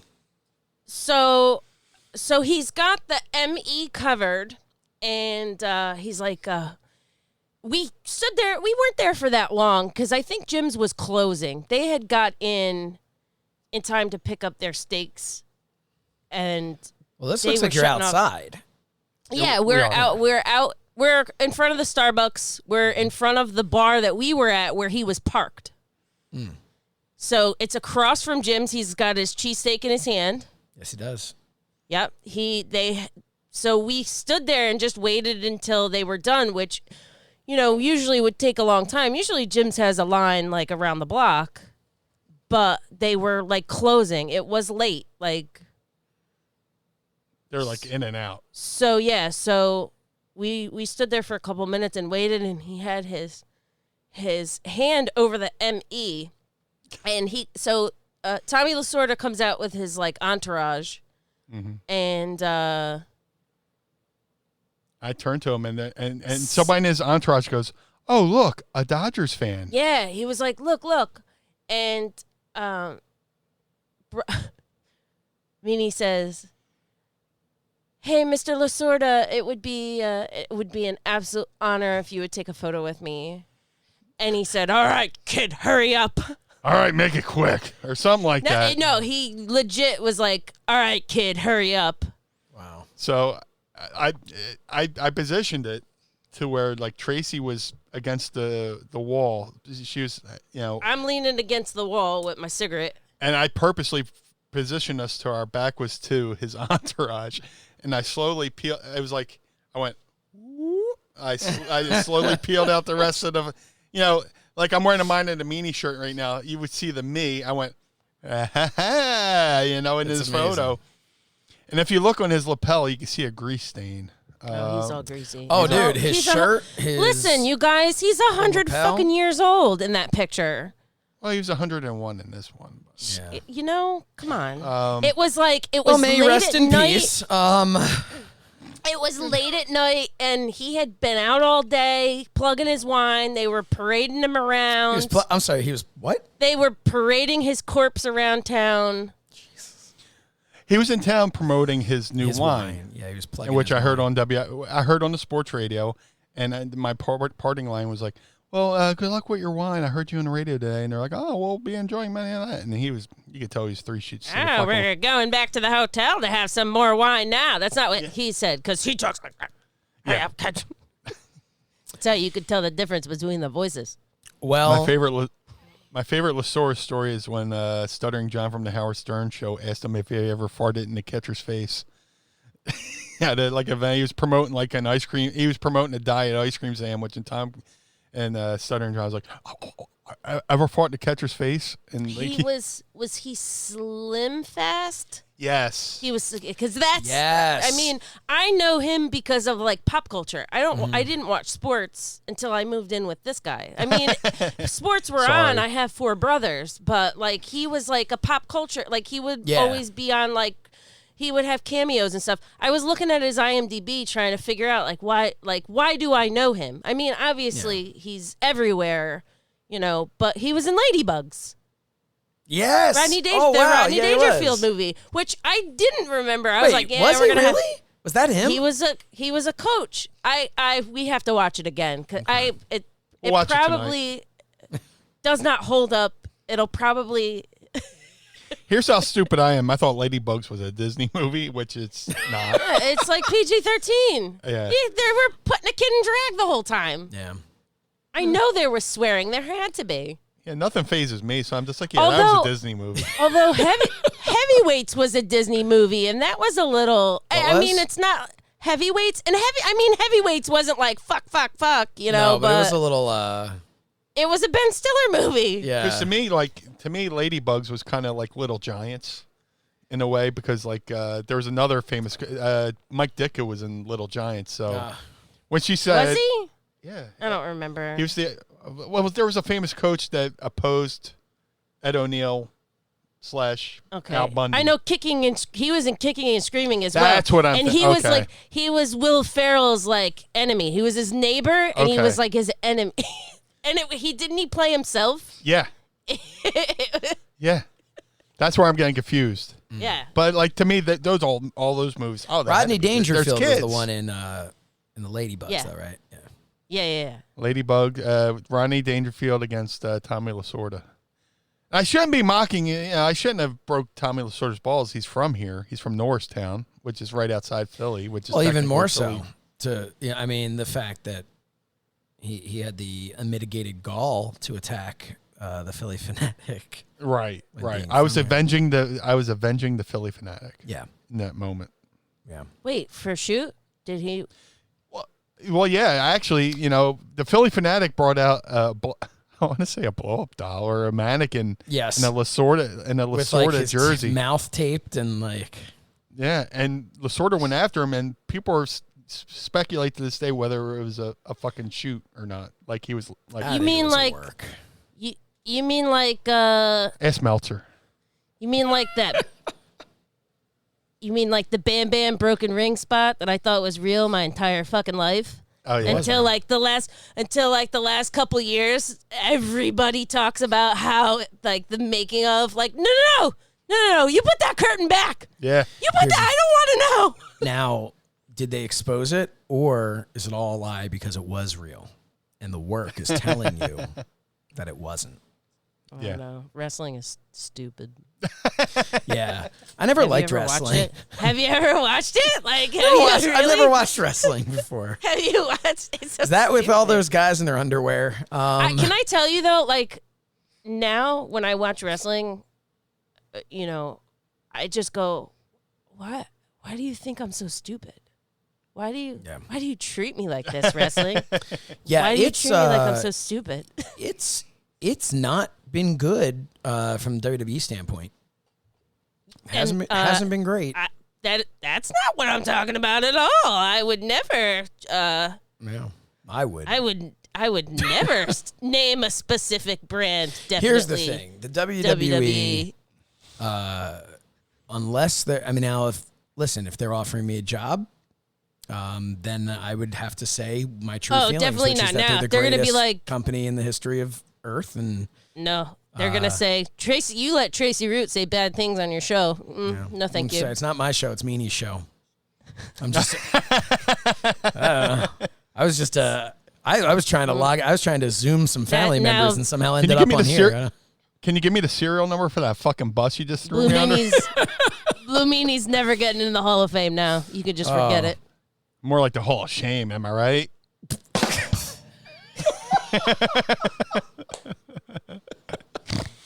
The delay on it. Your struggling face to reach it. With your little tongue hanging out. Oh, you sweet boy. Meanie should be in the Hall of Fame. You know what? You'll probably be in Meltzer's. I'm at least in the ECW Arena Hall of Fame. Which, honestly, that's way cooler than anything else. Every single... Think about how many different promotions run that building. And I wrestled for all but one. Maybe don't. Yeah. Maybe don't think about... Maybe think about the ones that run it now. Maybe not over the years. Well, not over the years. I'm talking about who's running it now. Yeah. No one's running it now. Because now they had... Well... Right. Go to the GoFundMe, you guys. Yeah. Go give them your money so we can have the building forever. Yeah. So, and also, like when MLW starts doing things again, we are on the MLW Radio Network. Not saying that we're 100% going to be piggybacking off of their next show at the ECW Arena doing a live Mind of the Meanie. And I'm not saying that because we have literally never discussed it with them, but... And it could be 20 years from now. It's gonna happen because we're gonna will it into existence. Keep a mask on. Wash your hands. But don't wear an Eagles mask because the way their defense plays, you'll definitely get the COVID wearing the mask. Dear Lord. Yeah. Also, don't open up a package that may or may not have COVID in it, like I did. Like The Simpsons. Was there a cloud? Did you see it? No, I didn't see it. But I'll be in touch in the next 14 days. Anthony Camarada says, I'm in an abusive relationship with WWE. They give me hope, let me down, then rope me back in, then the circle repeats. I got to tell you, I think we're all kind of in that abusive relationship with WWE. Like, sometimes I feel like they're genuinely just fucking with us. Like, what's his name is now facing Roman Reigns at Royal Rumble. Adam Pearce. Yeah, Adam Pearce. Like, what? And that's no knock on Adam Pearce.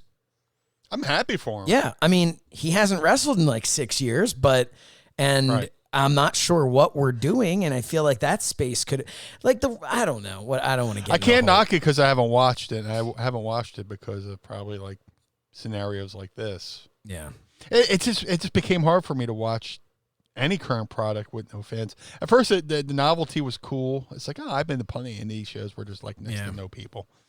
But now it's your like, fault. Jesus. Yeah. it's your fault. AEW has let fans in, keeping them separate. WWE refuses to because they've got this great idea of the Thunderdome, which is your idea.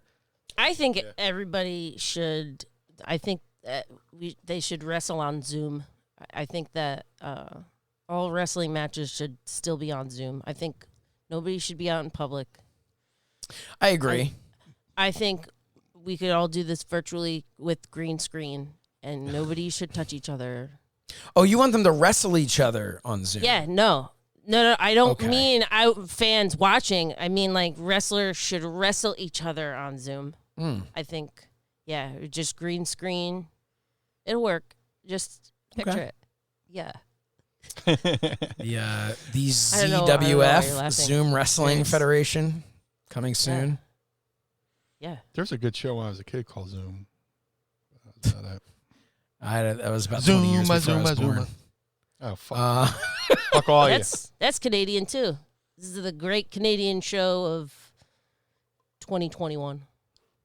Hey, have you heard about that new show with the guy with the kids show with the dude with the extra large penis? I saw something about that. I know you're not even being funny. Oh, I'm not being funny. I'm so confused how this is a thing. I'm going to see if I can look it up. What's that song that Jerry Lynn likes? It's like, Detachable Penis. Oh, yeah. Oh, my God. What's the name of that band? I don't know. I don't have my phone. I didn't bring my phone into the studio because I thought that would be unprofessional. Am I going to get flagged by typing in children's show with large penis? Yeah, you're going to end up here on it the is. list, so. Denmark debuts new children's TV show about a man with a huge and uncontrollable penis. This is from CNN. Denmark's flagship broadcaster has suffered blowback over its newest children's TV program, John Dillermand, an animation starring a man with a penis so massive and flexible it can save children from danger, fetch objects from a river, and operate as a pogo stick. The show, whose 13 episodes are available to watch on the DR Network's website, follows its titular character as it navigates an array of unexpected scenarios caused by his inexplicably huge genitalia. In episode 1, for instance, the mustached Dillermand uses his gigantic stripy organ as a lead for his dog, but quickly finds himself inundated with requests from his neighbors to take their pets out for a walk too. I wonder if lead was meant to be a leash. Maybe. At another point in the show, he is stuck floating. That's British. He is stuck floating in midair after balloons are tied to his groin. In another episode, he breaks a friend's vase or vase, depending on who you are, with his penis and must raise money to pay them back. And in a third, he uses it to steal an ice cream at the zoo. The show's opening montage also shows him using his genitals to keep a lion away from a group of children. I mean, I could go on, but holy Please shit, don't. What is happening? Yeah. No, thank you. He's got a prehensile penis. And they're like, this is, like, when questioned about it, they're that's like, like this a is monkey not tail, sexualized in any way. The song Detachable Penis by King Missile, by the way, if you want to look that up. Nice. You ever heard the song My Ding-a-Ling? Yes. Yeah, it's a good one. Yeah. But anyway. Did you ever hear the song My Cock and Balls? It goes like this. Oh, hold on. She's going to play us a song. It goes a little something like this.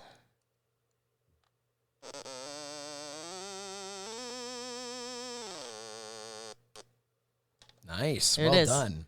Did you hear that? I did Is hear that close enough? Hold on. She got one more. Here, This wait. has been my last couple days. Here, this is somebody falling down a ladder.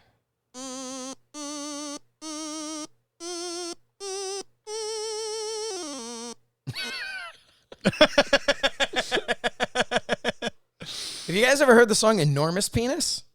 No. Oh, man, I wish we could play it without getting in trouble here. Whenever life gets you down, keeps you wearing a frown, the gravy train has left you behind, and when you're all out of hope, down at the end of your rope, and nobody's there to throw you a line, if you ever get so low that you don't know which way to go, come on and take a walk in my shoes. And it goes on and goes on. Sounds like a ripoff Take of a look the, at my enormous penis, and my happy times are coming to stay. That's Take a the look at my alternative enormous lyric. penis, and my troubles started melting away. What? That was the alternative lyrics to the Cheers theme. Yeah. No, I'm just kidding.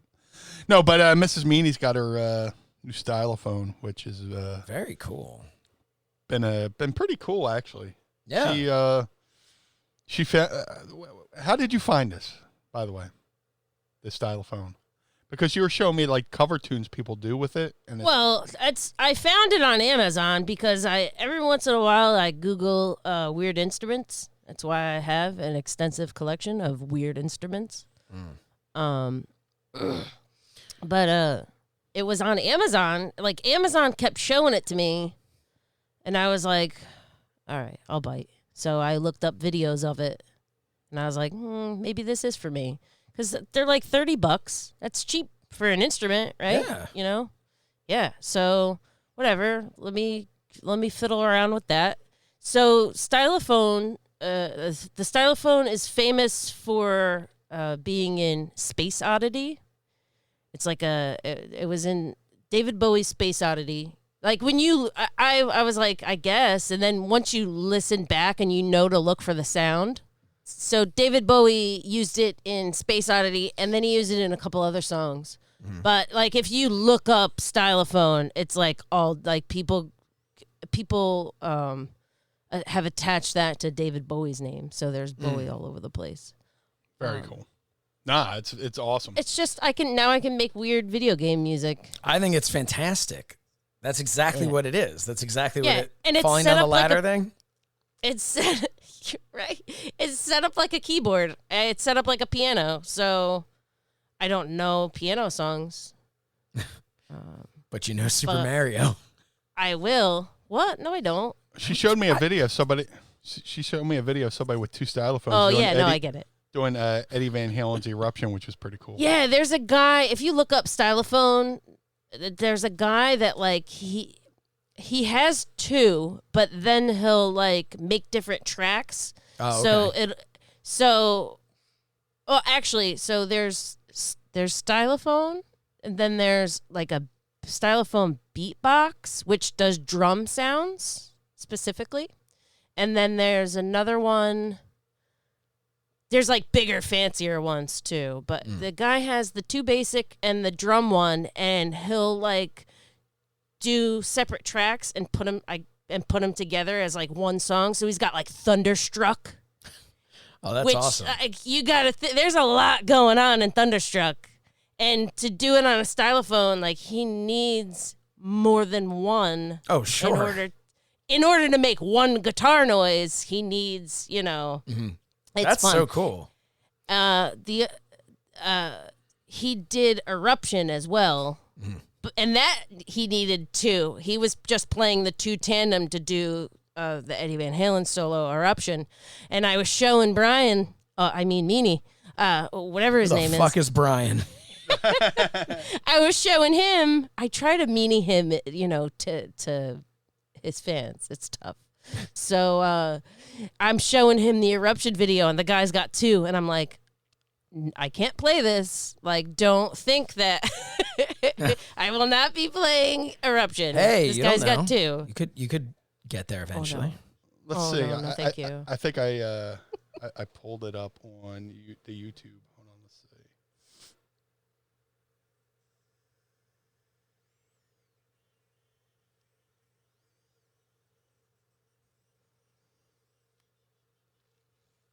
Well, don't play too much of it. Yeah, why if don't that's you to start farting over it. Why don't you let people go find it, and then they can give the guy the views. Yeah, go give the guy the views. Go give the guy yeah. the views. Yeah. Hey, while you give the guy the views, what if we do Ask Meanie? How's that sound? Let's do a Ask Meanie Anything. Let's do it. It's time to ask Meanie anything. Ask me something. Can I leave now? That's my question. Was that it? I didn't know. Was that officially ending your segment, or you're welcome to stay? Yeah, we don't have an outro theme. Yeah, so. can I leave now? Yeah, you can leave. We did actually. Mrs. Meanie does have an outro theme. We need to pull that from her. Now that she's got like a real setup, we need to pull that from the videos. There we go. But well, now I'm gonna have all kinds of music because I'm gonna make video game music, and it's gonna be fun. Yeah, it's gonna be so much fun. You need to do the BWO theme. I'll sit around for a little while. It's fine. All right. First question comes from Mark in Dryden. It's hot in here.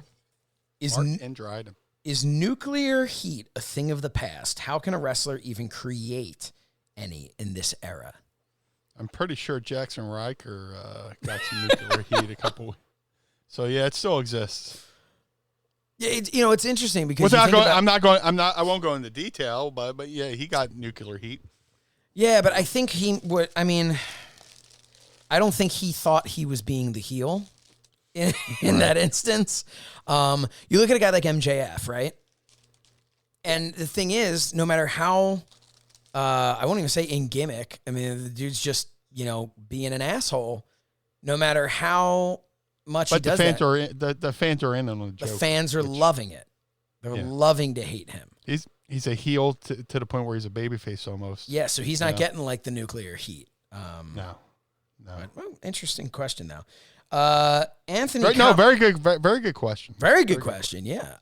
They've tried though. I feel like they've tried to like get real mad at MJF, and it's just like everybody gets it. I think the only nuclear heat you can get is the company. The last time you've seen anything is WWE when they were doing like when Daniel Bryan didn't win the Royal Rumble or was eliminated. But that almost seemed like a setup to work too. But I don't know.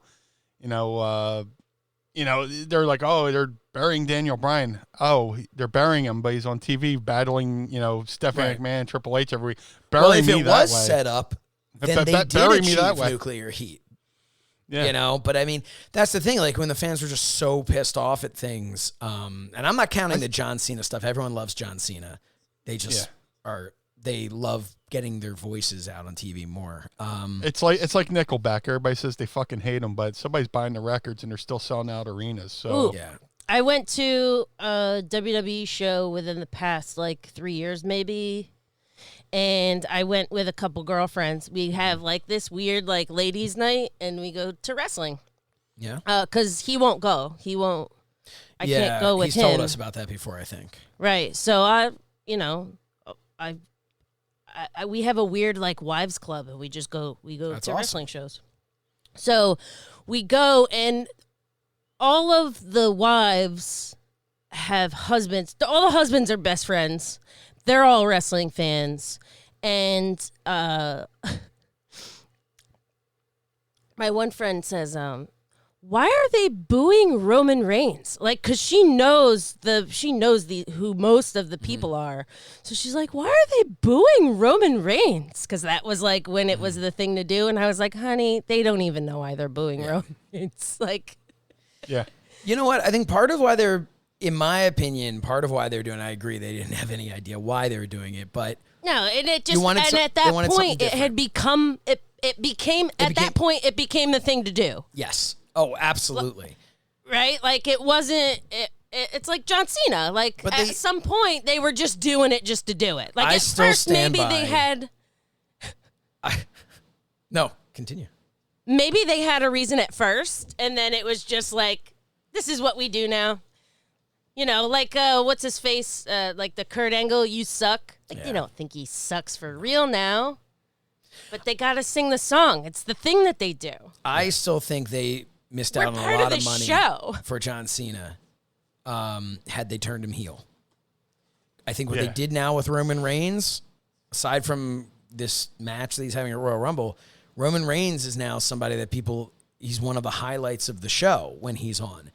Because him as this heel, as this new, tribal leader and all that stuff, it's awesome.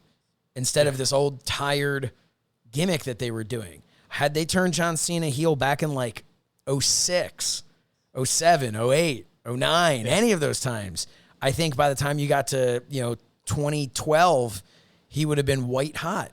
He would have been, and I think they did that with The Rock. And look at him. He became an even bigger star when he then turned face again, I think they kept seeing a baby face because the merchandise. Yeah. It's all the kids. But I think it was short-sighted. Why, Mr. Burgundy?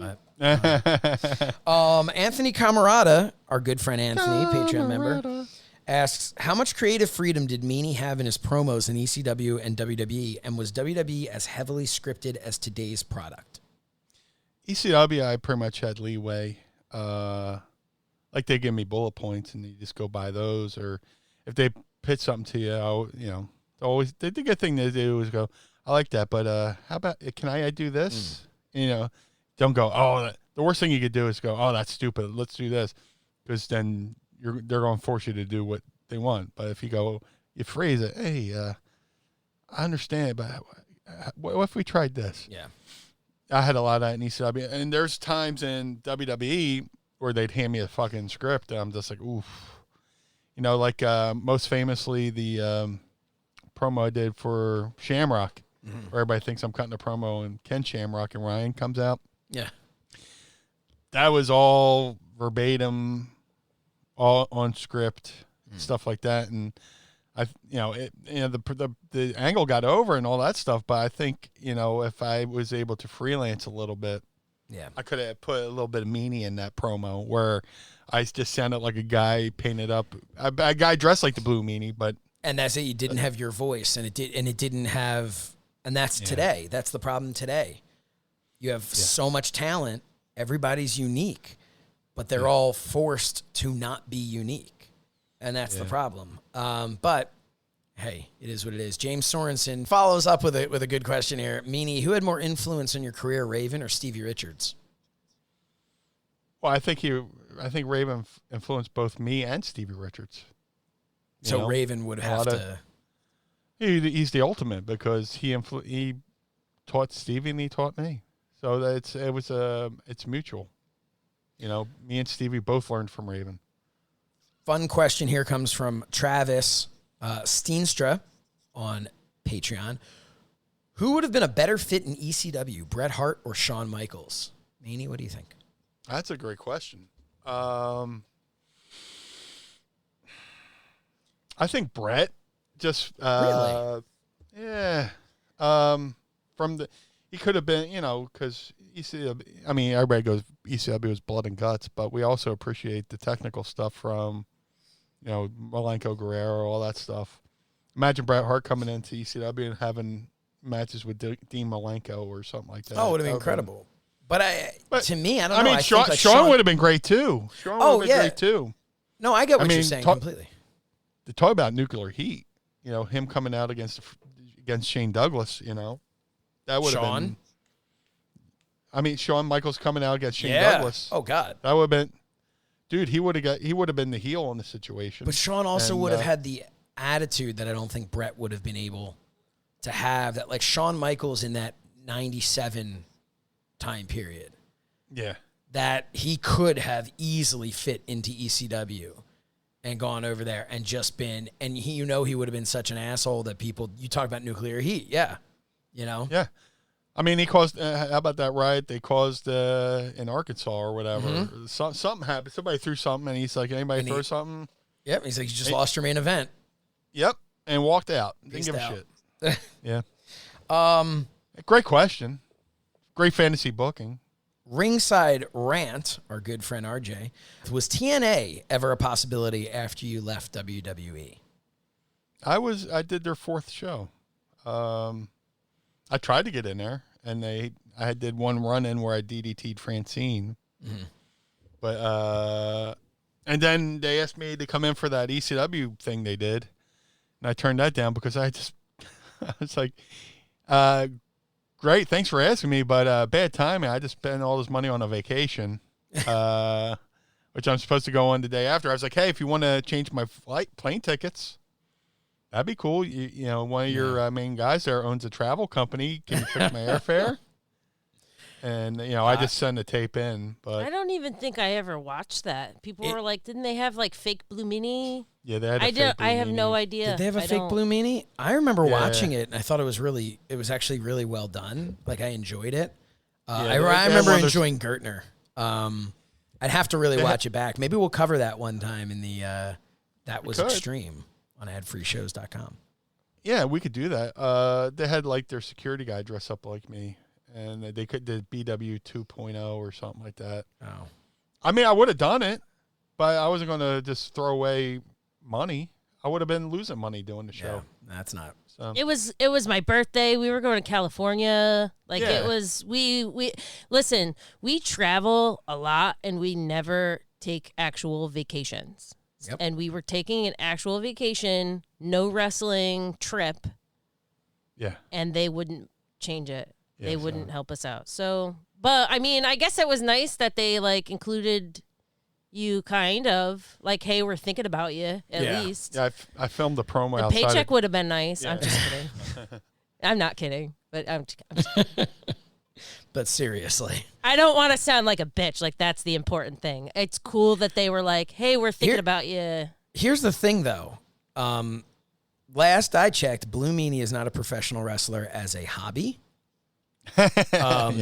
So I don't think it's out of line to ever be like, would be cool to have a paycheck when you're, you know, referencing my likeness or wanting to put me on your show or things like that. He didn't know it was going to happen. We didn't even know it happened until people were telling him. Yeah. We had no idea. We were on vacation. We were on vacation. To get serious here, do a real serious question from Adam Scholes. Do you like blue cheese? Love blue cheese. Excellent. And then that's the hard hitting questions. Yeah, that come from our fans. You know who's got a really good blue cheese? Who? My dick. No. I felt like that should have like a terrible. I thought that was from Under Cheese. No. Kerrygold. Kerrygold. It's like Irish. Like they have really good butter. But they have particularly good blue cheese. Absolutely. They only ever had it like if they had it at ShopRite. I know ShopRite's like a regional thing, but that's our supermarket. For anybody listening who has no idea what I'm talking about, they would have it. I feel like they had it around like St. Patrick's Day. Yeah. They don't. They carry a wider variety of the Kerrygold around St. Patrick's Day, but you know, it's delicious. It's delightful. That's the good stuff. Yeah, it's particularly good blue cheese. Ivan Rivers at Fallen Ivan. Oh man, when are you ever gonna get up? You ever watch the show Twin Peaks? No, but not that it's a bad thing or good thing. It was never in my periphery. I mean, it was in my periphery. Everybody talked about it, The Missing Girl or whatever, and everybody said it was a really good show. But spoiler alert. Yeah. Have you watched? We don't have to watch it. Have you watched we already Schitt's know Creek? what happens. Schitt's Creek's amazing. It is one of my favorite shows of all time. Is it similar, or does it just kind of rhyme a little with Twin Peaks? Twin Peaks. Rhymes. That's why I thought of it. Has no. Yeah. Absolutely could not be further from the. Another Canadian thing. It's the Great American Canadian The episode. Great American Canadian invasion of 2021. Wait, what was that? The Great American Canadian episode of 2021. Episode of 2021. Okay. That should be your title. Yeah. That should be your show title. That's good. I made that up. The Great American Canadian episode of 2021. What was our other title that we were going to have? I forgot to write it down. Yeah, Schitt's Creek is a great show. Schitt's Creek. Oh, so good. I just got my wife for her birthday a apron that says "Fold in the cheese." I don't know if you've gotten to that episode. Oh, we watched the whole show. Oh, okay. Yeah, we're caught up. It's such a great show. RJ, let me know what we were supposed to name the episode. I forget. Oh, I'm not Jeff. That's what we're calling. I'll just write it down. Oh, I told the story about the record and how I knew the guy who emailed you back. Oh, yeah, that was pretty funny. Of course you did. This comes from Tears in My Coffee. What a great name. If you had a way to fix ECW back in the day, what would you have done to do? What would you have done to repair things, which could have seen ECW still running today? So what would you have done? We're at the tail end here of ECW. And they go to you. Paul Heyman goes, Meanie, I'm out of ideas. I need you to fix ECW. I mean, ECW was doing okay. I mean, you watch those shows, the crowd was still there. Mm-hmm. Usually companies go out of business when fans aren't there. If you watch the tail end of AWA versus the tail end of ECW, AWA was doing their TVs in an empty arena, basically like now with the Team Challenge Series, and there was no fans there. There was no fans. You know what you could have done? You could have gotten a real job so you could pay the boys. Yeah, right. But am I right? Yeah. No, but to I don't know, just say don't take the TNN deal because that's basically what killed ECW. ECW was always in this this cycle of, you know, the year they were in was paying for the year before. Right. You know, they're always playing that. Okay, 96 paid for 95, 97 paid for 96. If they had just gotten, advertising money or something, any kind of money from the network, ECW was stuck around. But they were paying all the production costs, all the talent and stuff like that. Where if a network takes on a company, they usually pay, flip the bill. Like, look all the money Fox is paying WWE right now. Right. ECW had a fraction of that. I think this is something, obviously, at some point we're going to cover ECW on TNN on That Was Extreme on adfreeshows.com. When we do, we'll get into this more, but I think there's been a lot of word, a lot of rumor that having ECW on TNN was like a trial. Like, hey, how's wrestling work on here? Before, for WWE, absolutely. WWE. Well, like, what was TNN? It was like country. Was it country music? It was the Nashville network. Yeah, I know, no. But like, what kinds of things did they play? It was like country music, right? Yeah, like not ECW. That's for sure. No. And like once they did have wrestling, I was a huge wrestling fan. I don't know that they had. I don't know that. I know I skip by that channel because it's boring, and that's, rude. Really, sorry. I like country music actually, but you know what I mean. Like, no, I completely agree. It's not what I'm looking for. No, right, and they didn't go together in the way that. And hence why they changed the name from the Nashville Network to the National Net. Yeah, and then they tried ECW and tried alternative. I would like to watch that. How long was that on there for? How many? How long? I want to say about a year. Yeah. Okay, I'd like to watch some of those because I have no idea.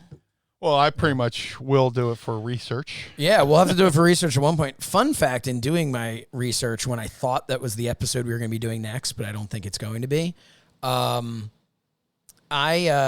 eventually in we the will first cover. episode on Really? TNN. Yes, I am in the crowd, front row at when they showed the Hardcore Heaven match of Rob Van Dam and Jerry Lynn. That's the event where Van Dam gave me the piece of the table when I was there with Bill Apter working backstage. Working backstage, carrying things and getting Van Dam coffee.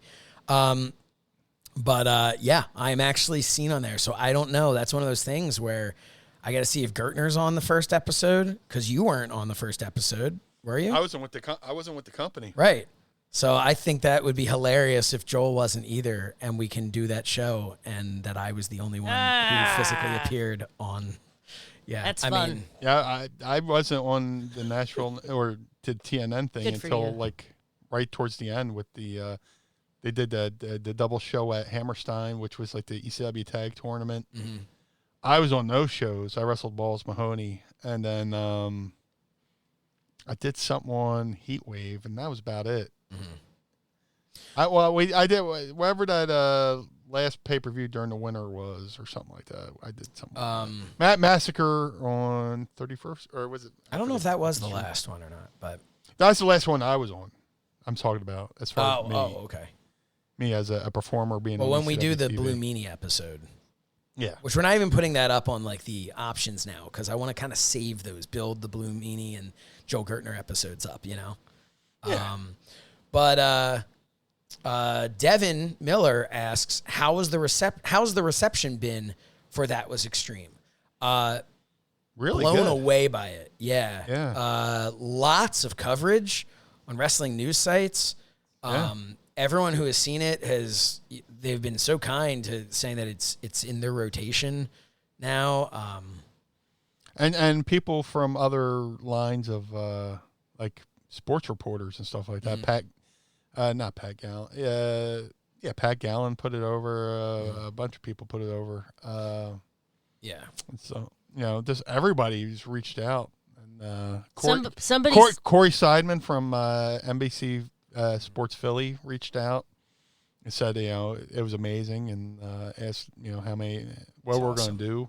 Yeah, good stuff. Somebody sent over some snail mail, and it was just a drawing of a thumbs down. I forgot to tell you. Oh shit. Yeah, That was our they one just- bed review. They took their hand, like how you make the how you make the turkey. Yeah, Sure. you draw around. They just drew around the thumbs down. Well, So I'll it's the just- same I'll just person flip who that puts a upside- thumbs down on all of our YouTube videos, but since That's it's it. not on our YouTube, they're like, well, we got to figure this shit out somehow. Yep. Somehow we got to let them know. They snail mailed it over. No, Well, it's I'll been just so I'll just turn the amazing. paper upside down. I'll turn the paper upside down. No, and make it a thumbs up. no, you can't, because it said this way up. Oh, man. Can we get a T-shirt of that? With like a Sons of piece of yeah. paper with a thumb down that says this way up. I don't. Yeah. Can I tell you? Slichter. I stole that from I stole that from Upright Citizens Brigade. So Oh, fuck. there was a bit where they were doing the fortune cookie thing where you say in bed at the end, and Yes. everything the one dude got was all negative. It was all bad. It was like, you are terrible in bed. Why would it even say you are terrible? That's not even a fortune. And then the one he's like, it's just a thumbs down. And they're like, yeah, but if you turn it around, it's a thumbs up. And he says, no, look. And it says this way down. That's awesome. No, it's been we've been really, it's a once a month show, but people have asked for it to be more than that, and that's really flattering. Yeah, it is. We're not going to do it more than that at this point. but I thought it was it's, like one and done forever, but you guys, that's cool. The feedback is, is yeah. we'll do it more. Yeah, no, they want us to do it's we're gonna do it. They want us to, and we want to. We're gonna do the first of every month. It'll drop. Never live. No. Too many technical difficulties for it to be live for somebody else. But well, that kind of does it for Ask Meanie. Yes. Put a little bow on that, and and yeah, that kind of does it for Mind of the Meanie, I think, unless you've got some other what? What's that? To play us out. Yeah, if you want to play us out there. What does that mean? Yeah, man. So that's it. Anything else on your mind before we go? I hope everybody's doing good in the afterglow of Christmas and New Year's and all that good stuff. Hanukkah. So Hanukkah. Thank you. Yes. I'm I'm such just a- kidding. I was just being all inclusive. yes. As we are at Mind of At the this Meanie. point, you could just, wish everybody a nice, New Year or a happy rest Oh, we did of the that last winter. week. Happy rest of the winter. Oh, I hate this time. There's one I need day a of tan. the year. There's one day of the year. Me and Mrs. Meanie will be driving around. I'll go, the sun's still out, and we realize that it's going to be. It's 8 o'clock. It's 8 o'clock. The sun's still out. Yeah, that's my favorite time of the year. Yeah, it's 8 o'clock. Sun's still out, and It's 8 o'clock somewhere. Power's still on, Julian. It's Canadian. yeah, Trailer Park Boys. Well, hey, let's plug some shit before we go. How's that sound? Yes, sir. Our action figures. Buy them now at JB Toys 1 on Instagram or JB Toys and Collectibles. If you're in the U.S. or you're outside the U.S., go to cellatoys.net. There's a limited supply, and they are starting to fly again. I don't know why, but all of a sudden they're starting to really move again. So get them while they're hot. I really think they're going to be here before the summer. So Yeah, me too. They gave themselves a buffer with saying summer, but I have a feeling it's going to be sooner than that. Hey, brother. Travis says that Ad Free Shows posted the Zoom call with the top guys on the RSS feed. The Zoom call that we did, Meanie. Very cool. Yeah, got to listen to it at work this week. Sounded like a good time. Meanie hotboxed himself. Yes. Yeah. Did that today, too. It happens all the time. No, this was a lot of fun, though, and make sure if you're interested in our T-shirts, I should probably start playing us out. Isn't that what I do when I start doing this stuff? You can get this T-shirt here. Yeah, I've been eyeing that one up. I was gonna talk about that. Yeah, so I let's made do this it. because I think it's very brilliant. Tell us all about it. It's brilliant, and like nobody buys this shirt, so it's like super secret joke. It's a deep cut. The unbooked catering shirt, which spawned from the idea that, hey, if you're not on WWE TV, you're hanging out in catering, watching the rest of the guys work. So. It's when creative. It says we'll have something for you, and creative doesn't. I love that shirt. Unbooked catering, Stamford, Connecticut. I love that shirt. I'm gonna have to pick one of those up, I believe, because every time I see it, I really enjoy it. It's so obscure. And you can get it at ProWrestlingTees.com/Blue Meanie. You can go to ProWrestlingTees.com/Mind of the Meanie for all of our great shirts. We've got some new stuff up there. And of course, ProWrestlingTees.com/So Says Shernoff for some great things like my shirt I'm wearing right now, Shernoff Premium Broadcasting, which I may have been wearing last week too. That's what happens. It's okay. It's been a week. You washed it. It's fine. Yeah, do the laundry, and there it is folded. Yeah. I'm like, well, I'm not going to put it away. I'll just wear it. Man, Meanie, you want to take over? If you want to have the Blue Meanie give you a well wish, I did really good on Christmas and New Year's. Go to bluemeanie.com. Go to cameo.com/BlueMeanieBWO. It's been that kind of week, folks. This week's been one hell of a month. Definitely go check us out. If you're listening to this and want to see all these shenanigans live and before your eyes, go to patreon.com/mindofthemeanie, where you can be involved and interact with us as we record a show like you are right now, like a lot of folks are right now. So still to come this month, we've got a watch along. We're gonna be doing a watch along of 2 different Royal Rumble matches from the past. We're also going to be doing a Q&A, a Q&A Zoom for certain tiers, and we're going to be doing our Zoom call with our Pod Squad, our Patreon members. So it is definitely worth the price of admission if you want to chat with the Blue Meanie and myself. And maybe Mrs. Meanie will join us. Who knows? Sometimes I come in and yell. It's fun. Yeah, sometimes. So check all that stuff out. Make sure to go to homage.com, use promo code Meanie. That's Collar and Elbow. They're great. Collarandelbowbrand.com, promo code Meanie. Go over to collarandelbow.com and use promo code Meanie. Oh, we're also going to be doing alternative commentary this month for the Royal Rumble on FITE TV, sponsored by Manscaped.com. So you can go to there, manscaped.com, use promo code ALTCOM, ALTCOM. Use it, please. It would be great. We'd appreciate that. Also, promo code Meanie. Hey, Manscaped, I was shopping around Manscaped to get the Blue Meanie some stuff for Christmas.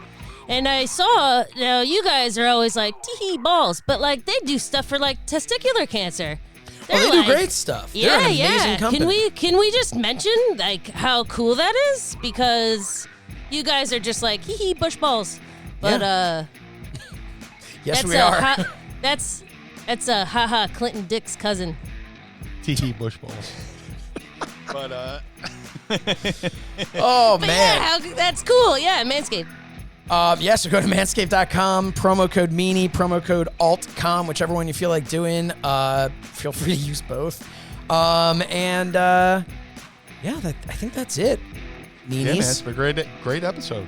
I'm going to go stare at my my action figure prototype for a while. Go play with myself for a bit. So jealous. We'll have to get together sometime this week and get that in your hands. Oh, we can put it on the shelf. It'll be nice. Yeah, stock up on some seltzer. This has been Mind of the Meanie. Join us again next Monday and every Monday for another trip into the mind of the Meanie.